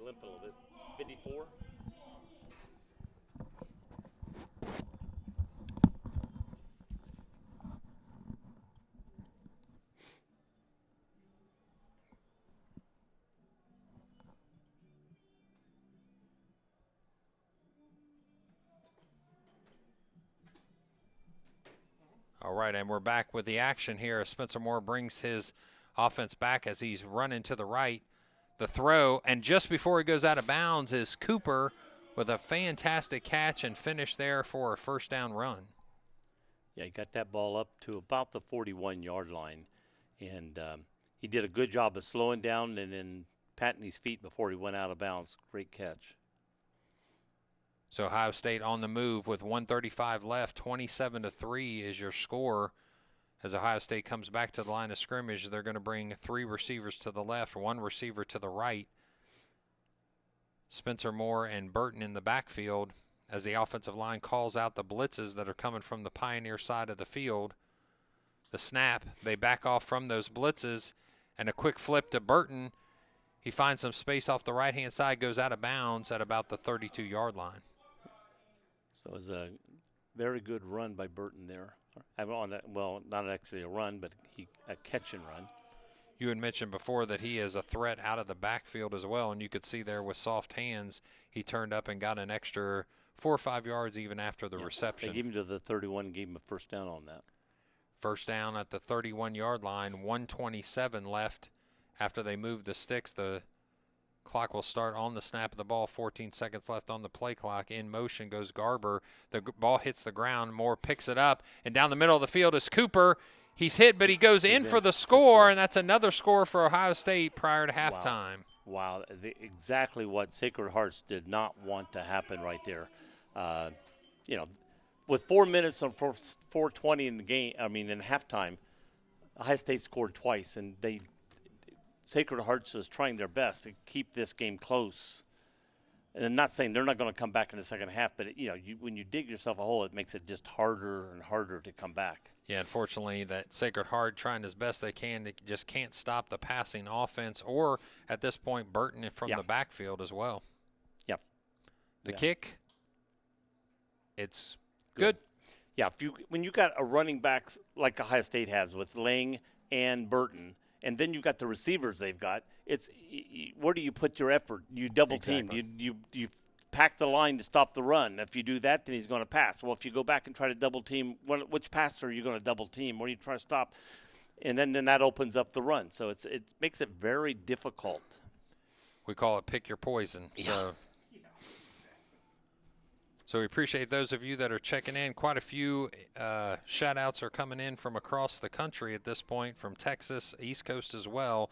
You can you can text 513-655-7438 if you'd like to send a shout-out, and we'll catch up with some of those. We've gotten quite the influx here in the last few minutes. We'll catch up with some of those as we move through halftime here. So I'm sure Sacred Heart is begging for this clock to run down, and honestly, if they do this right, they'll be able to take this clock down, I believe, all the way to halftime, and then they'll get the ball back. So they're going to squib it, and it's going to go out of bounds. That bounds. Does not help Ohio State there, but it does help Sacred Hearts. Oh, David Zarive is holding his helmet like, oh, what did I do there? Yeah, he wanted to kick it to this side of the field down, but he didn't mean to kick it straight out of bounds, which he did. It looked like he was trying to get it to his outside gunner there, and they almost were able to pull that off. Right. Enough bounces, but unfortunately it goes out of bounds for Ohio State, but that does give some life to the Pioneers. If he'd have kicked it like that with just a little less punch on it, Ohio State could have went over and scooped that ball up. I don't think they can advance the ball. I don't think the kicking team can advance the ball on that, but they can get the possession of where they get the ball. Yeah, as we saw in the Michigan State game, that is a live ball, and if you don't grab it, if you're on the other side that it's being kicked to, if you don't grab it, then the kicking team can take possession of it. So Fulner this time under center with an eye backfield. The snap. Going around the right side. Good defense. Good defense. They just spread it, made him go wider and wider and wider. And Shout out to Zach Hayes, number 9, watching from 4 different cities in Michigan. All right. Zach Hayes, yes. Zach Hayes. We're sending some shout outs and some love for Zach Hayes. Yep. We're gonna get caught up with those here as we go into halftime. His family's from Michigan. Yeah, and I met I don't say the bad word. last Saturday. Nice people. In fact, I was talking to him when I was down on the field earlier. He's got the corner, I think. No. Well, I thought he was around that outside, and it seemed like he cut it in instead of going around right there. Ohio State's defense closes quickly to stop that run. I thought he was going to have a great run around the outside, and he, for some reason, it looked like right at the end he cut it in, and there was help there. Announce the shout-out number again. We're going to be 513-655-7438. And if you want to check in and let us know where you're watching from, or if you want to send a shout-out to one of these players or coaches, we appreciate you letting us know and giving some love to these young men that are giving their time and effort in this 34-3.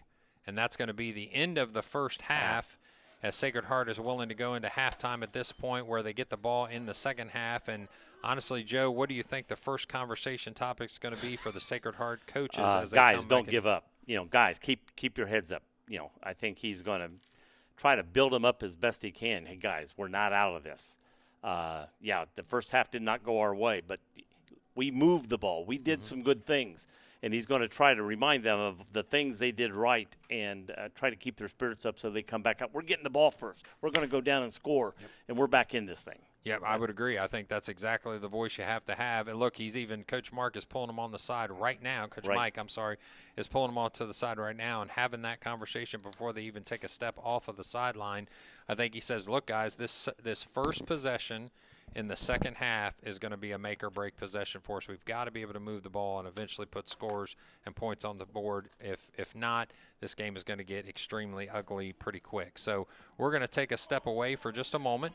14:20 left in the halftime, and we're going to be back in just with probably a few minutes before halftime starts to share some of those shout-outs with you. We appreciate you checking in, and we'll be back in just a moment.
Welcome back, ladies and gentlemen. With 2 minutes left, we're going to come back on the air and share a couple thoughts here for the second half, also to catch up on quite a few shout-outs. So as soon as I put that number out, it looks like we've had a tremendous response back. So we're going to take just a few seconds as 34-3 is your score for those of you that are taking a break or just joining us.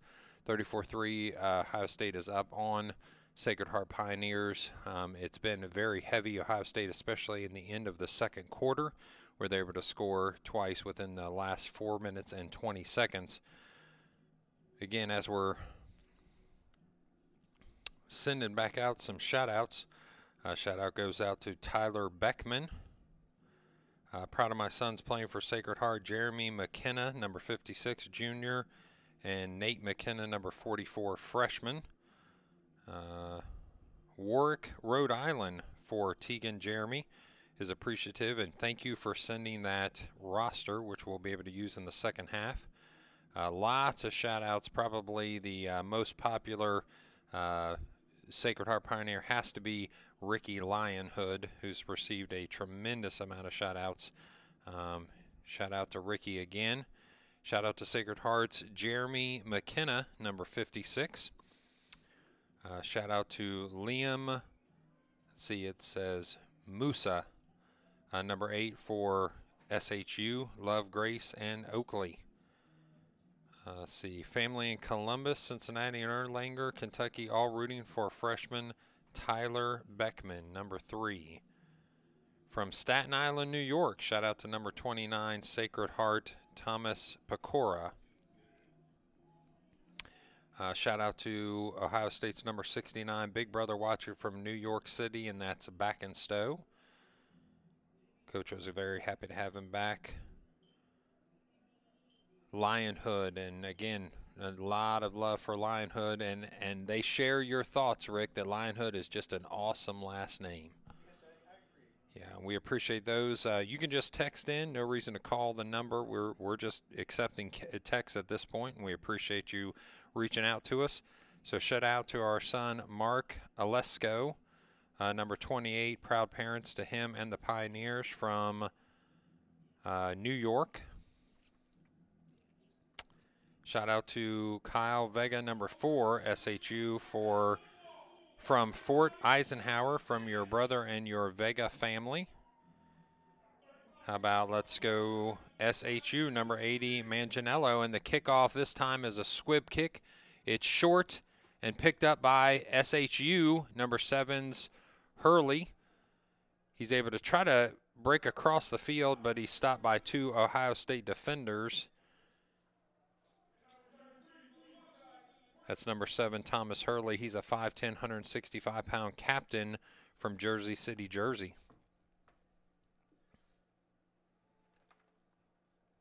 The Rileys from Long Island are pulling for Sacred Heart, and number 16, Thomas Riley. Shout out to Ricky Lionhood. Those of you that are watching from Newtown, Connecticut, great athlete and even a better human being, and that's what we're trying to spread here. Faulkner out to Tegan Jeremy. He's brought down pretty quickly after the line of scrimmage, even though he does make that catch outside of the numbers. It's just going to be a 1-yard gain. Shout out to Tommy M., number 80 from Sacred Heart from North Branford, and he is having a great game, they say. So shout out to our awesome field goal kicker, Mark Alesko, number 20 for Sacred Heart, a 41-yard field goal, mom and dad from Long Island, New York. That was an awesome kick. Shout out to Nate and you turn up. You're not on. There you go. There you go. Now we got Joe Davis back. So Faulkner is going to be brought down by the Ohio State defense. He's going to take what looks like to be almost a 10-yard loss. That was James Smith, one of the guys that brought him down. I didn't see the other one. Christian Allen was the other one. When you look over to one, the other one gets up and gets back in the group, and you sort of lose him. Mm-hmm. So at this point, Sacred Heart, after moving back on that last sack by Ohio State, has a lot of room still to work. It's 3rd and looks like 17.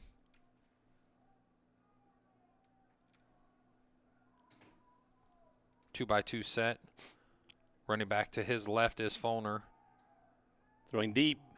He's got a man open, but it's going to be outside, and it hits the hands of the receiver.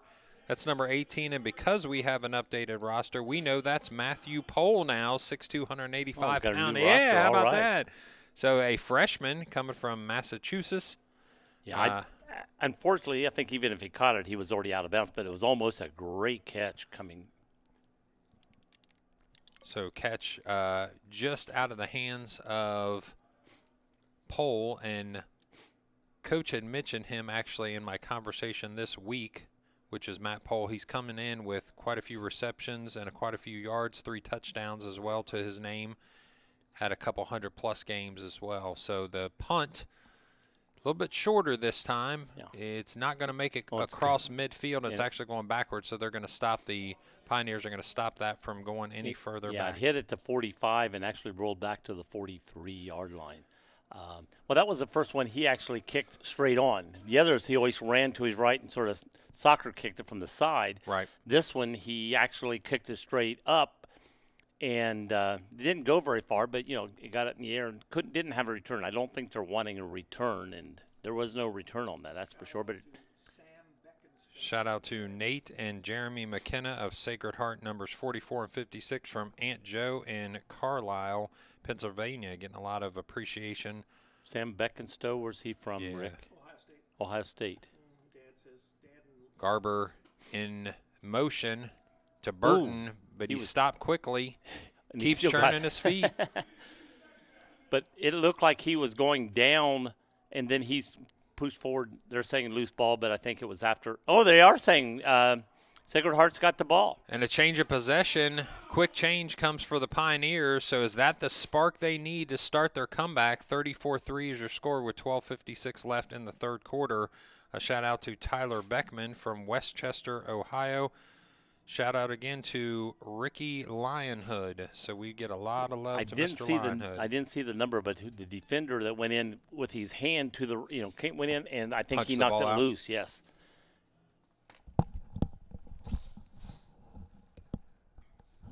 So Fulner with new life is going to bring his team back onto the field. He'll send 2 receivers out to the right. Yeah, that's number 7. With this offense, you don't want to give him too many times to get the ball and go down the field there. Fulner with the ball outside. Over the top of the head is Poole. And that was great defense, but he caught that ball. A fantastic catch by Poole over the defender's head, and that's number 25, Joseph Umba. Yeah. Umba with a great defense. Oh, he was right there on him, but the ball was high and just over his head, and the offender went up and caught it and pulled it down. Great catch. Poole listed at 6'2", and looks like he's every bit of that. So a little life here for Sacred Heart. They're going to bring 3 receivers to the right. He doesn't look that tall. Let's see, this time the play, Fulner gets rushed out of the pocket. He's going to go out of bounds and stopped by a couple Ohio State coaches there before he gets too deep into the sideline. So he gained about 4 yards on that play. Yeah, Umba's listed at 5'9". 5'9". I'm going to say he didn't look real tall. He's a very good defender. But when you got a taller receiver going out with you, he's got the advantage on you on a high throw. That's when Fulner looking over to the sideline, wanting a play from Coach. Coach screams at something from the sideline, is able to get something in to start this next offensive play. The snap.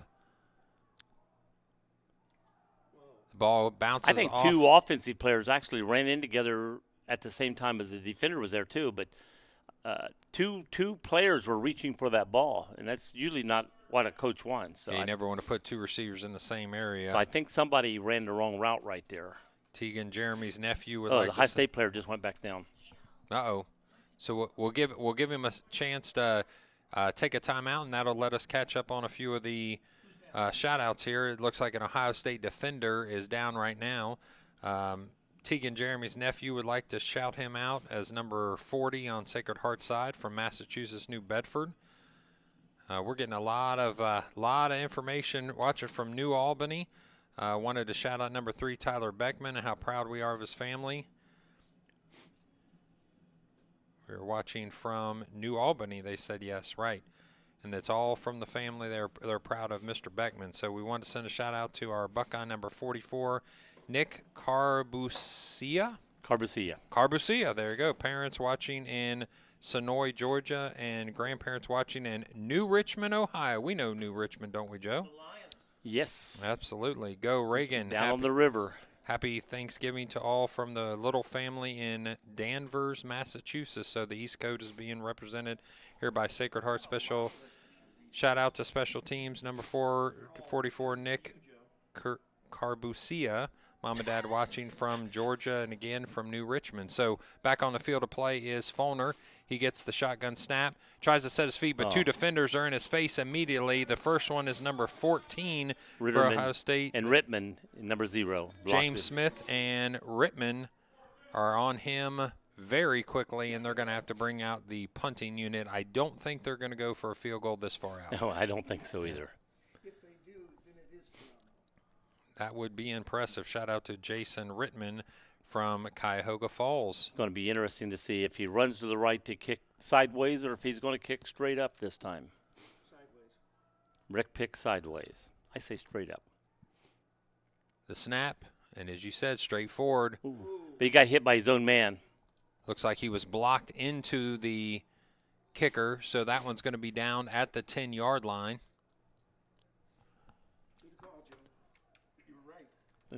Again. Said that many times tonight. I never. So. Can we get that on tape? It is on tape. Good. It is on tape. Keep that on tape. Rick Davis. Rick actually said Joe Davis was right. Right. We love Ricky Lion Hood. Let's go. Pios, number 18, Matthew Pohl. Yes, his name has been called quite a bit today. Yeah, he's doing a good job. Ohio State bringing their offense back onto the field. They'll have 3 receivers to the left, 1 receiver to the right. Starting at the 10-yard line. Lang looks like he's in the backfield, changing it from Burton. He's going to get the call. A hole. An opening there, number 18, or down to the 18-yard line is number 13. They're actually going to give him to the 19 per that official. Good run, but another Sacred Heart defender is down. This time of the season, man, guys I think go down more than their body's been hammered a lot all year long, and don't like to see this. No, we want both young men, the Pioneers and the Buckeyes, to be able to leave here as healthy as can be. Luckily, he's getting up. He's getting up slowly, but he's getting up and walking himself off the field. So that's a good sign. Maybe just got the wind knocked out of him a little bit. I believe that's Thomas Riley, number 16. Yes, looks like 16 to me. 6'3", 190-pound freshman from New Hyde Park, New York. Thank you so much for those that sent the roster to us from the SHU Club Sports website. Much helpful. 2x2 look. Spencer Moore claps his hands for the snap. Lang with protection. There's nobody there. That's a miscommunication. Definitely miscommunication for the Buckeyes. Shout out from New Jersey. SHU's D-line is missing number 10, Leo Ferrantelli, who's out with a concussion. So shout out to number 10. Yeah, the receiver that went out came back, and my fault, and then so he cut the route short. Option route, and he chose the wrong option. So shout out to Robert Fulner, number 12, Sacred Heart from California. Love Mark and Mandy. Abdul Keita. Getting some love for Keita. The snap. Looks like the mesh was good. Got a first down. Tackle on the play by number 53 for the Pioneers. That's Anthony Velasco, a junior from Hillside.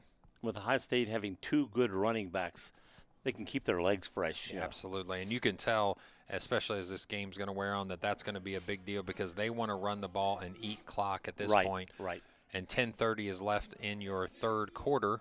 34-3 is the score. And right now just chewing up time and a little bit of yardage is Ohio State with a first down at the 22-yard line in Garber motion. in motion. Garber. Yep. So it goes to Lang. He's got an opening, but it does close quickly by a host of Pioneer defenders that swarm, and the ball's loose. He said down. They're The saying referee's it's down. Yep, down by contact. He made – I think if he'd have just – you said came open, he may have only got 3 more yards, but he'd have gained 3. He went backwards and didn't gain anything. I think he would have been best just to go to that 2 more yards and get hit and take the gain. He'd have got – I think he was going to be over the 25-yard line. Now he's back to the 22-yard line. Unless you're Barry Sanders, north and south is usually the way to go. That's right. Yeah. Spencer Moore from the huddle this time. And, again, smart play by Ohio State's coaching staff. Huddling up is just going to eat up a little more time. Right.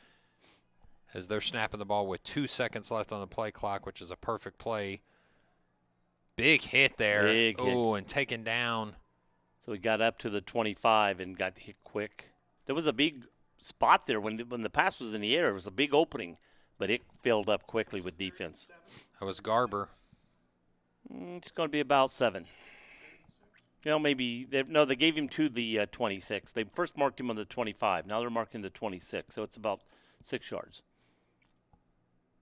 3 sets of signs coming in from the sideline, so making sure that they can't pick up. So decoy signs are coming in, so we'll see what this play is from a 2x2 set. Lang in the backfield, more snaps. Moore may run. No, he's going to throw. Oh, he's being tackled, yes. Did you see the referee throw it over his head?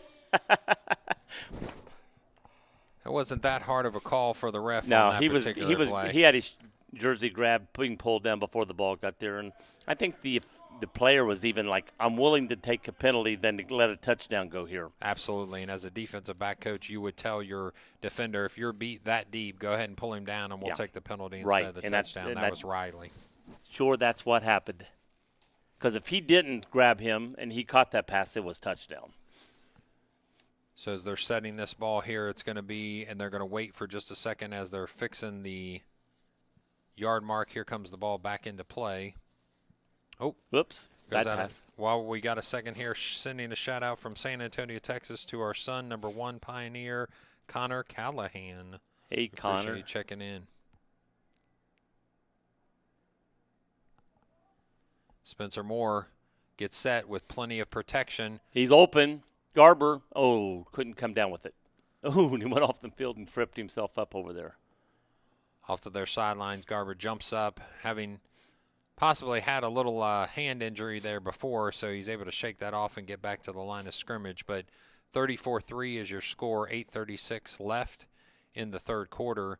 As play started to slow down just a little bit, the more passing stops the clock. Starting the play clock again. It seems like Ohio State wants to get back to the line of scrimmage, and they're going to let this play clock get down as low as they can to eat up as much clock off of the start of play here. So that's Lang. Oh, and he got hit quick. We're going to lose a yard. It's a great play. Very play. Good defense. So the defender not only went for the tackle but also tried to strip the ball. That is Teagan Jeremy, as we've called his name. And that can be dangerous at times when you're trying to get the ball out. Sometimes the guy will squeak away from you. Right. Get the tackle first. Make sure you've got the tackle. And I think at this point, though, they've got to get a turnover. I'm sure the coaches tell them on the sideline, get the ball, go after the ball. They won't have enough possessions at this point if Spencer Moore and the offense keeps on the field as long as they have so far. So Spencer Moore again with the snap, sets back, plenty of time, does feel a rush eventually. He's wide open. And that's going to be Keita. Abdu Keita. Keita with the score. Looks like there's a flag on the play, but that may be roughing the passer. It looked like he was already released the ball. Ohio State's pumped after when picking the pin. Yep, he's marked it. Roughing the passer. Question, is that going to be tacked on later, or is that just going to be waved away? Okay. So it does feel like if you're the Pioneers, the ball's starting to get a little bit smaller for you, and the time's starting to get a little bit low. So 40-3, and if this is a good kick, it'll be 41-3. That's a 38-point difference. Yeah.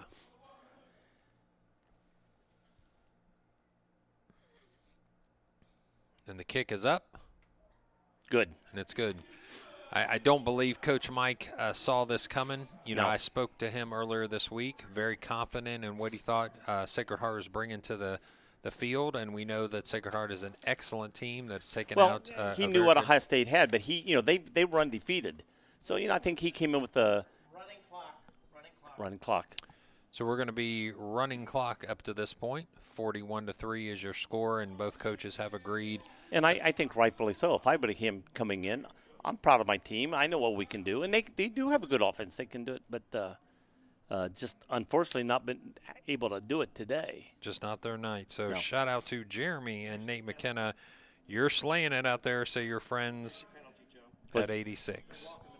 Oh, they're walking the penalty off. So the penalty that was on the roughing the passer is being marked off now, which I was right on again. Great work, 50. Robert Follner. Love you from Spring Lake. So do they kick deep and try to kick it into the end zone, or do they try to kick it high or boot pooch and run some clock? I look for them to do that. You make them use some clock off too, because that clock's going to start running. It's already running. Yeah, it's a running clock. Well, I knew it, but I didn't know if it started when he kicked it or if it was already running. We're both wrong, Joe. And he did kick in the end zone, but they are going to run it out. So, I mean, technically, you just helped Ohio State out. You didn't get back to where you could have had the ball. Plus, there's a penalty going up. So who's this on? Ohio State. Nope. No. Sacred Heart. That's 15. Man, they're going to get the ball back on the 7.5-yard line. About to,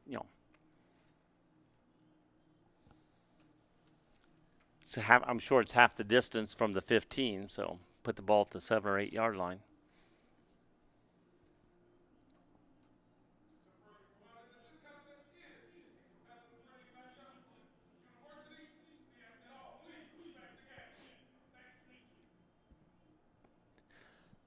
This is not what they wanted to come, after this and come out and get the ball only at the 7-yard line.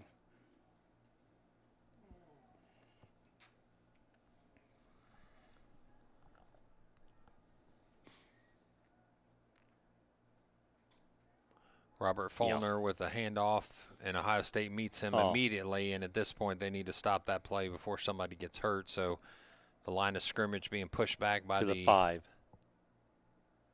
Well, I mean, right there, you're figuring they're not probably going to try to pass this deep. They don't want an interception and a quick score, so they're going to run it to get some room. But Ohio State's playing up, waiting for that.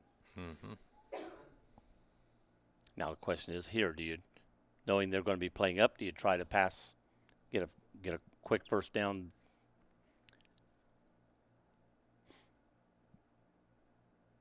Because Ohio State does have several guys in the box right there. Snap from Follner to Follner. Ooh. Falls short on the turf. Yeah. Ball was over the intended receiver. Shout out to number 28, Mark Olesko, number 25, Evan Malik, and number 5, Carson McKinnon. And this happens to be, it's Rick Lionhood's dad. Is that Malik or Malik? Says Malik, you're right. Turning in on the drive north from Florida Keys, so thanks for covering the game. For those of us who can't be there, we're sending a shout-out to Sacred Heart team and the freshman quarterback, our nephew and all-around great guy, Robert Follner, who gets this snap, turns to the right and tries to clear the ball away, and that's to Tegan Jeremy, and he's able to get out past the 15-yard line to the 16. And they're going to mark him at the 15. We are. Tell the Florida Keys to send us up some warm air. Congrats to both teams on a great season. Shout out to number 3, Tyler Beckman, from a proud aunt and uncle in Westchester. Yeah, linebacker safety, freshman, 6'3", 200 pounds, from New Albany, Ohio. Yeah. At this point, trying to not be worse for the wear. This time the kick's over It's and blocked. it's blocked all the way to the back of the end zone, and it's going to be a safety. Safety, yep. Shout out to Liam Mousse, number 8 for SHU. Love Grace and Oakley. Shout out from California. We love watching number 8. Go Pios. Shout out to you guys doing a fantastic job calling the game. Nice to be able to watch the game at home. Thank you. And that's from the friends of number 10. Abdukita or the other team? The other team, yeah. Leo. Good luck, Rob. We love you. Bryn, Tom, and Brooks. Go number 12, freshman Fulner for Sacred Heart. Probably a little warmer where they are, too, than it is here. Shout out to Robert Fulner from your family down in Belmar, New Jersey. We are so proud of you. Shout out to Ricky Lionhood from Nanny and Grandpa. Hey, he's been doing good today. Go Rob. We love you, Allie, Mike, and Quinn. Number 12, Sacred Heart, go Fulner. Shout out to number 69, Sam Beckenstowe from his grandparents in Hilliard, Ohio. Go Bucks. Shout out New Jersey mom, number 12, Fulner for Sacred Heart. So we appreciate those that have been able to catch up with us on the shout-outs. We appreciate those that are letting us know where they're listening from, and we're going all across the country at this point, from, we'll say, Texas to the East Coast, watching some great club football. And this is going to be a free kick from the 20. Yep. Nice punt. Catch. That's Lang. Lang comes down into the Sacred Heart side of the field, down at the 42. That's a decent run back, on that one there.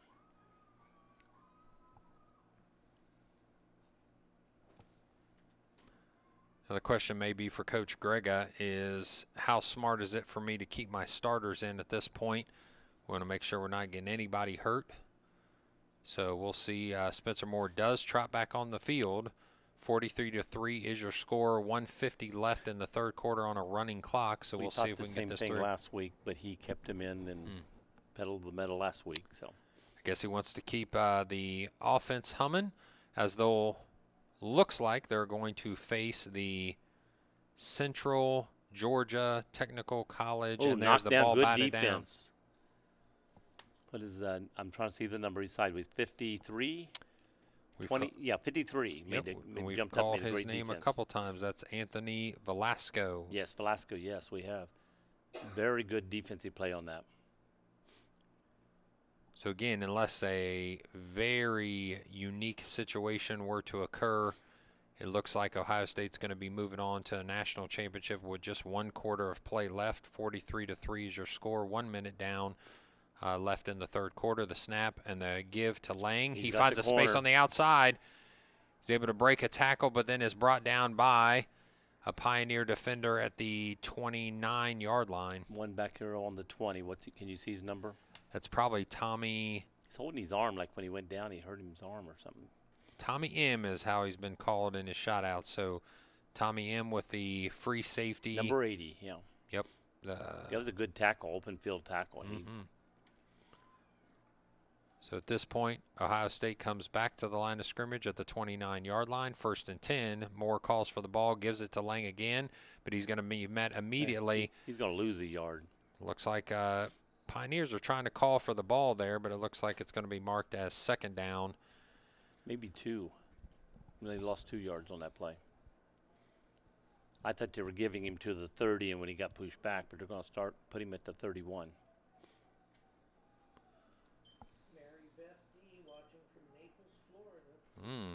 Florida. Another Florida sending Naples, Florida sending up. Need to send us up some warm weather if you're going to do that. So we're going to take a break in the action with 15 minutes set on the clock for a fourth quarter under a running clock. We'll be back in just a moment.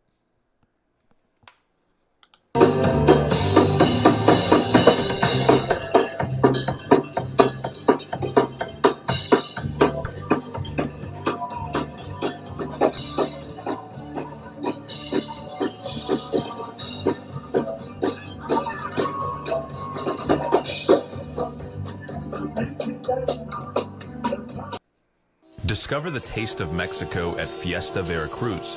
With a big menu of favorites for lunch or dinner, we make each dish just right so you're sure to find something you love. Located in the heart of Wilmington, Ohio, we're never far away when you're hungry. Stop by today and let Fiesta Veracruz be your new favorite place for great Mexican food. Return to action here gives us Ohio State with a fresh 15 on the clock.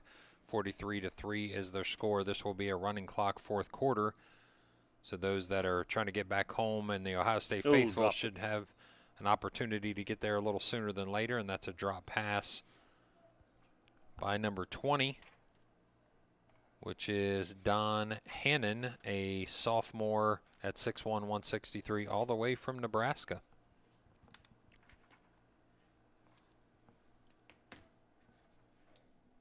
So it makes up 3rd and 12.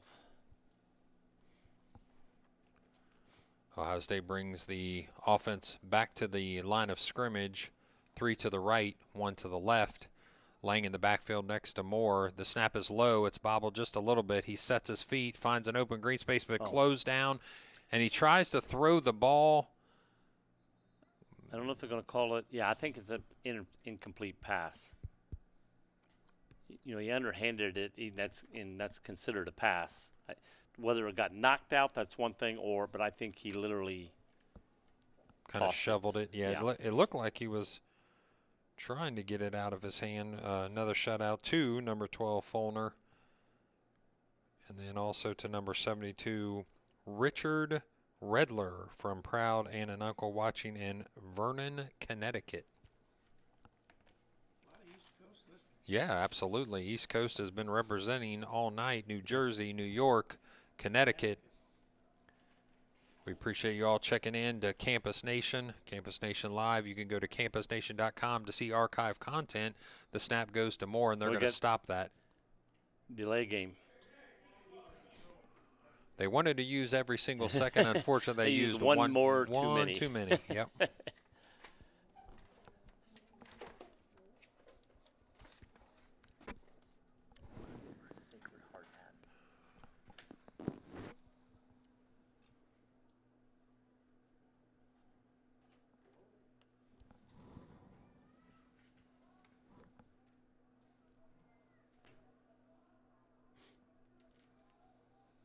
Garb in motion. Oh, he fell down. Kibo's going down the left sideline and lost his footing. Or no, I was 20, excuse me, not Kita. Don Hannon. Mm-hmm. No, that was 4th down. Yep, turnover and downs. Sacred Heart University, as asked by Joe, is in Fairfield, Connecticut. Fairfield, Connecticut. Mm-hmm. Founded further in north than I thought 1963, so not that old of a university. Under the what is it? Yeah. Diocese? Thank you. Diocese of Bridgeport.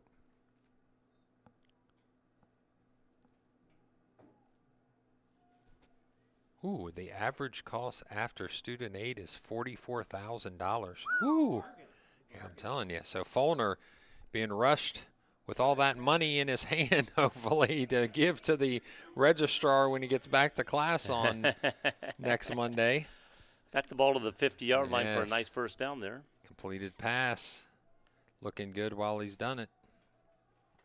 Coach said, it necessarily, as I mentioned in the earlier part of the broadcast, it wasn't thought that he would necessarily come in and win the starting job, but he did it outright, and the coach has been very pleased in his growth. That shows a good sign for the future for the Absolutely.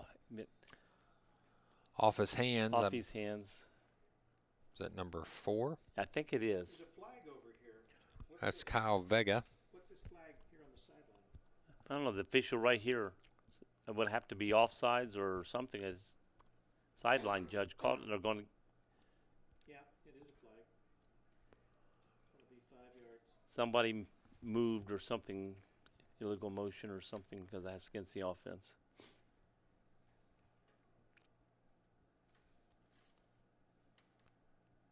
Yeah, I was looking all over the field. I don't know, where's it at? It's straight down. Yeah, it's right there on the edge of the sideline. Yeah, we said everybody was checking in. We had one more message that said, hey, don't forget about Rhode Island.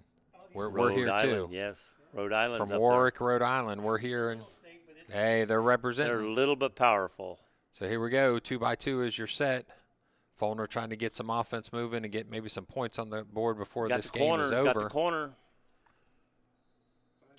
Yeah, it's going to be. He gained. It's only going to be a 5 yards for a first down now, so it's going to be 2nd and 5. So he gained 10 yards on that run. I believe that's Jonathan O'Leary. O'Leary. A captain from Connecticut, Southbury, Connecticut. Just a nice Irish name it is. Sounds like somebody playing for Chicago? No. O'Leary's Notre cow? Dame. For Notre Dame. 2x2. Follner in the backfield. Gets the shotgun snap. He's going to follow O'Leary. Finds a little opening to the left. Gets out of bounds. 9:31 left on the clock with 43-3 as your score in the fourth quarter. If they can give him a gain at all, or back to the 45. There'll be no gain. Ohio State subbing out a few people on the defensive side. I believe 88 is now in the game. That's George Ruda. Rittman just came out.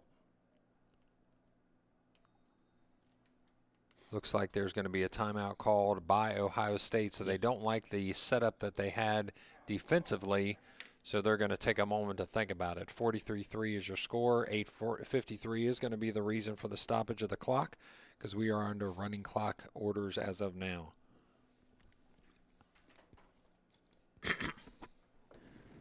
You putting something on? Natick, Massachusetts checking in for SHU number 18, Matthew Pohl. So going into the offseason, Joe, what is their coach thinking to themselves? You know, where do they have to get better to be able to compete with a team like Ohio State?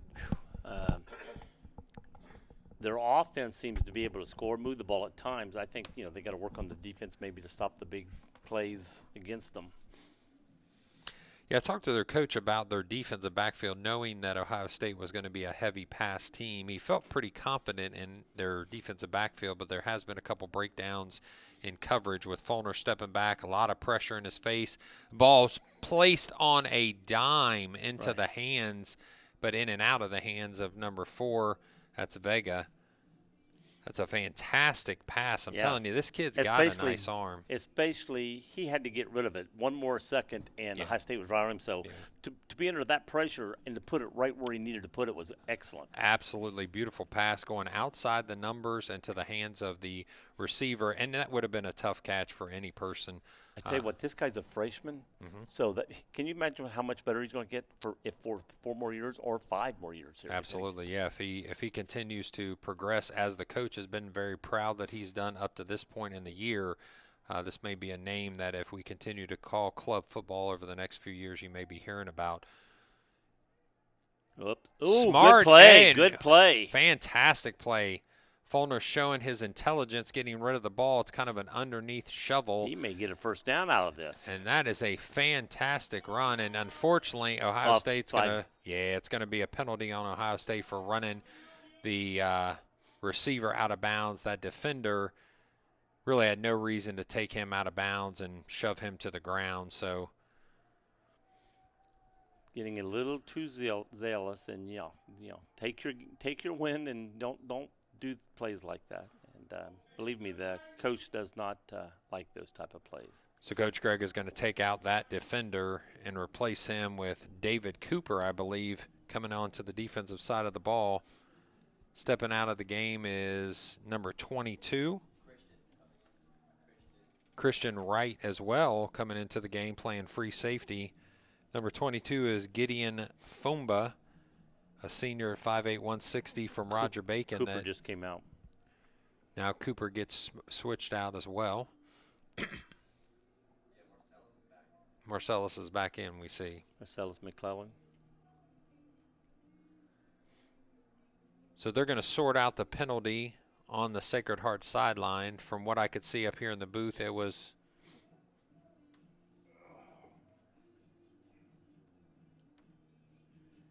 the Ohio State defender driving the Sacred Heart receiver out of bounds into the ground. Looks like the yardage will be given to Sacred Heart. They're marking him right at the 20, yes. That's what happens when a player that doesn't get to play a lot and he's getting in, he's too zealous to show what he can do, and it's gets too zealous in doing things. Yeah, and when it's 43-3, you got to kind of know your situation, read the room, if you will. So here's Robert Faulkner bringing his team back to the line of scrimmage, which is now set at the 20-yard line. Gets the snap, and after the smart play that he had to shovel it, inside goes his receiver, number 7. Got down to about the 12-yard line. Thomas Hurley, the junior captain at 5'10", 165, has been definitely a threat the entire game. You've heard number 7's name on kickoff returns and receptions through the entire contest. Junior hopefully will be back next year. Going to be 2nd and 2 here.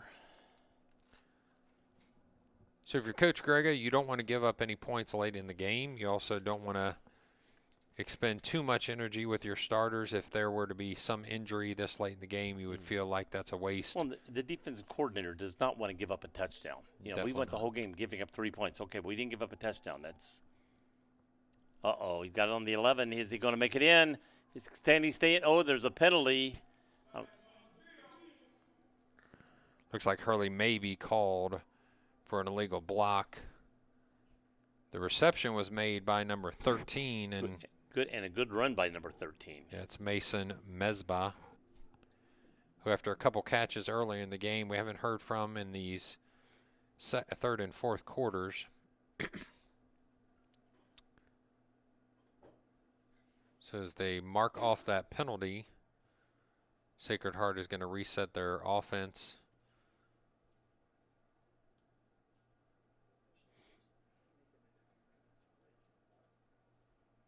It'll be at the 15-yard line on the left hash. So it's going to be still first down or second down. I thought it was second down and 5 where it was 2nd and 2. So 3:53 left. Faulkner sets his feet, lets it fly. Open man in the end zone. Number 7 is Hurley. Yes. And that's a touchdown. That was the only question there when he went down. Did he keep control? And he did. Touchdown. So just a little bright spot for the Sacred Heart Pioneers. A touchdown throw from Faulkner to Hurley. Nice job, and I'm assuming they're going to go for 2 here to try to get double digits on the scoreboard. As Rick would say, why? That's what he always tells me when I say that. Shout out to number 18, Matty P. Roll Pios.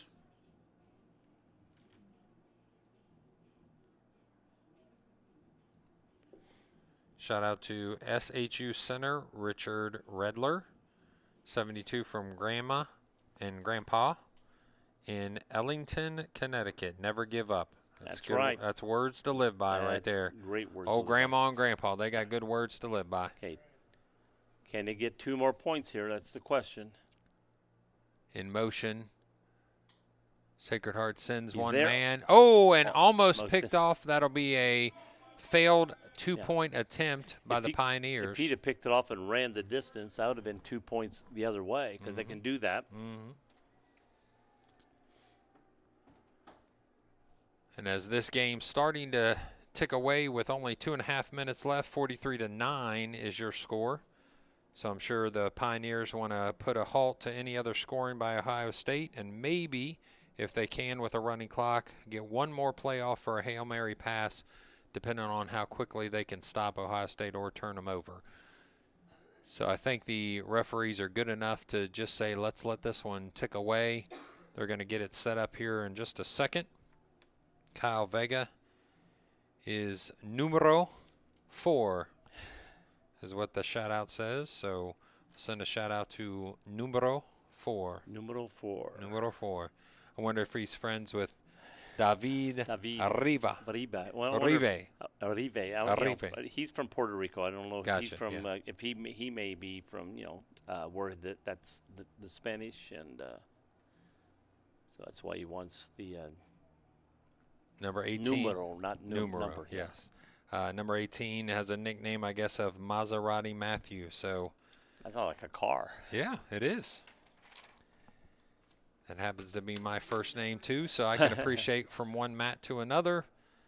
Mr. Pohl has given us a little bit of excitement this evening, along with the Ohio State offense has done a great job making it exciting for us as well. So 43 points on the board, 9 for the Pioneers, and this kick is going to be sailed over the head of the first and second lines of the Ohio State return team, and that looks like Cooper. He turns on the Jets and finds an opening off the right-hand side. He's out of bounds right about midfield, and there's a Pioneer defender that's slow to get up. Got close. It just looks like he got over the 50 to the 45 of. So with 34 seconds left, I think they're just snap the ball and take a knee. I think they're just going to call this a done deal. In fact, they don't even have to snap the ball, probably. Nope, I think the refs are. The 40-second clock hasn't started, and there's only 19 seconds, so they're already getting ready to shake hands. So we appreciate the time that you've given us this evening.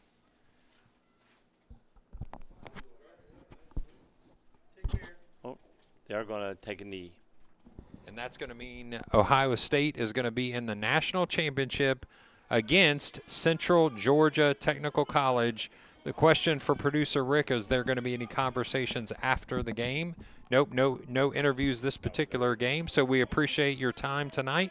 For all of those that got to join us, we thank you for your attention for these last couple hours. The final score is 43 Ohio State and 9 for the Pioneers. Good luck to the Titans and the Buckeyes in December 2nd in Pittsburgh. Have a great evening. Stay safe, everybody.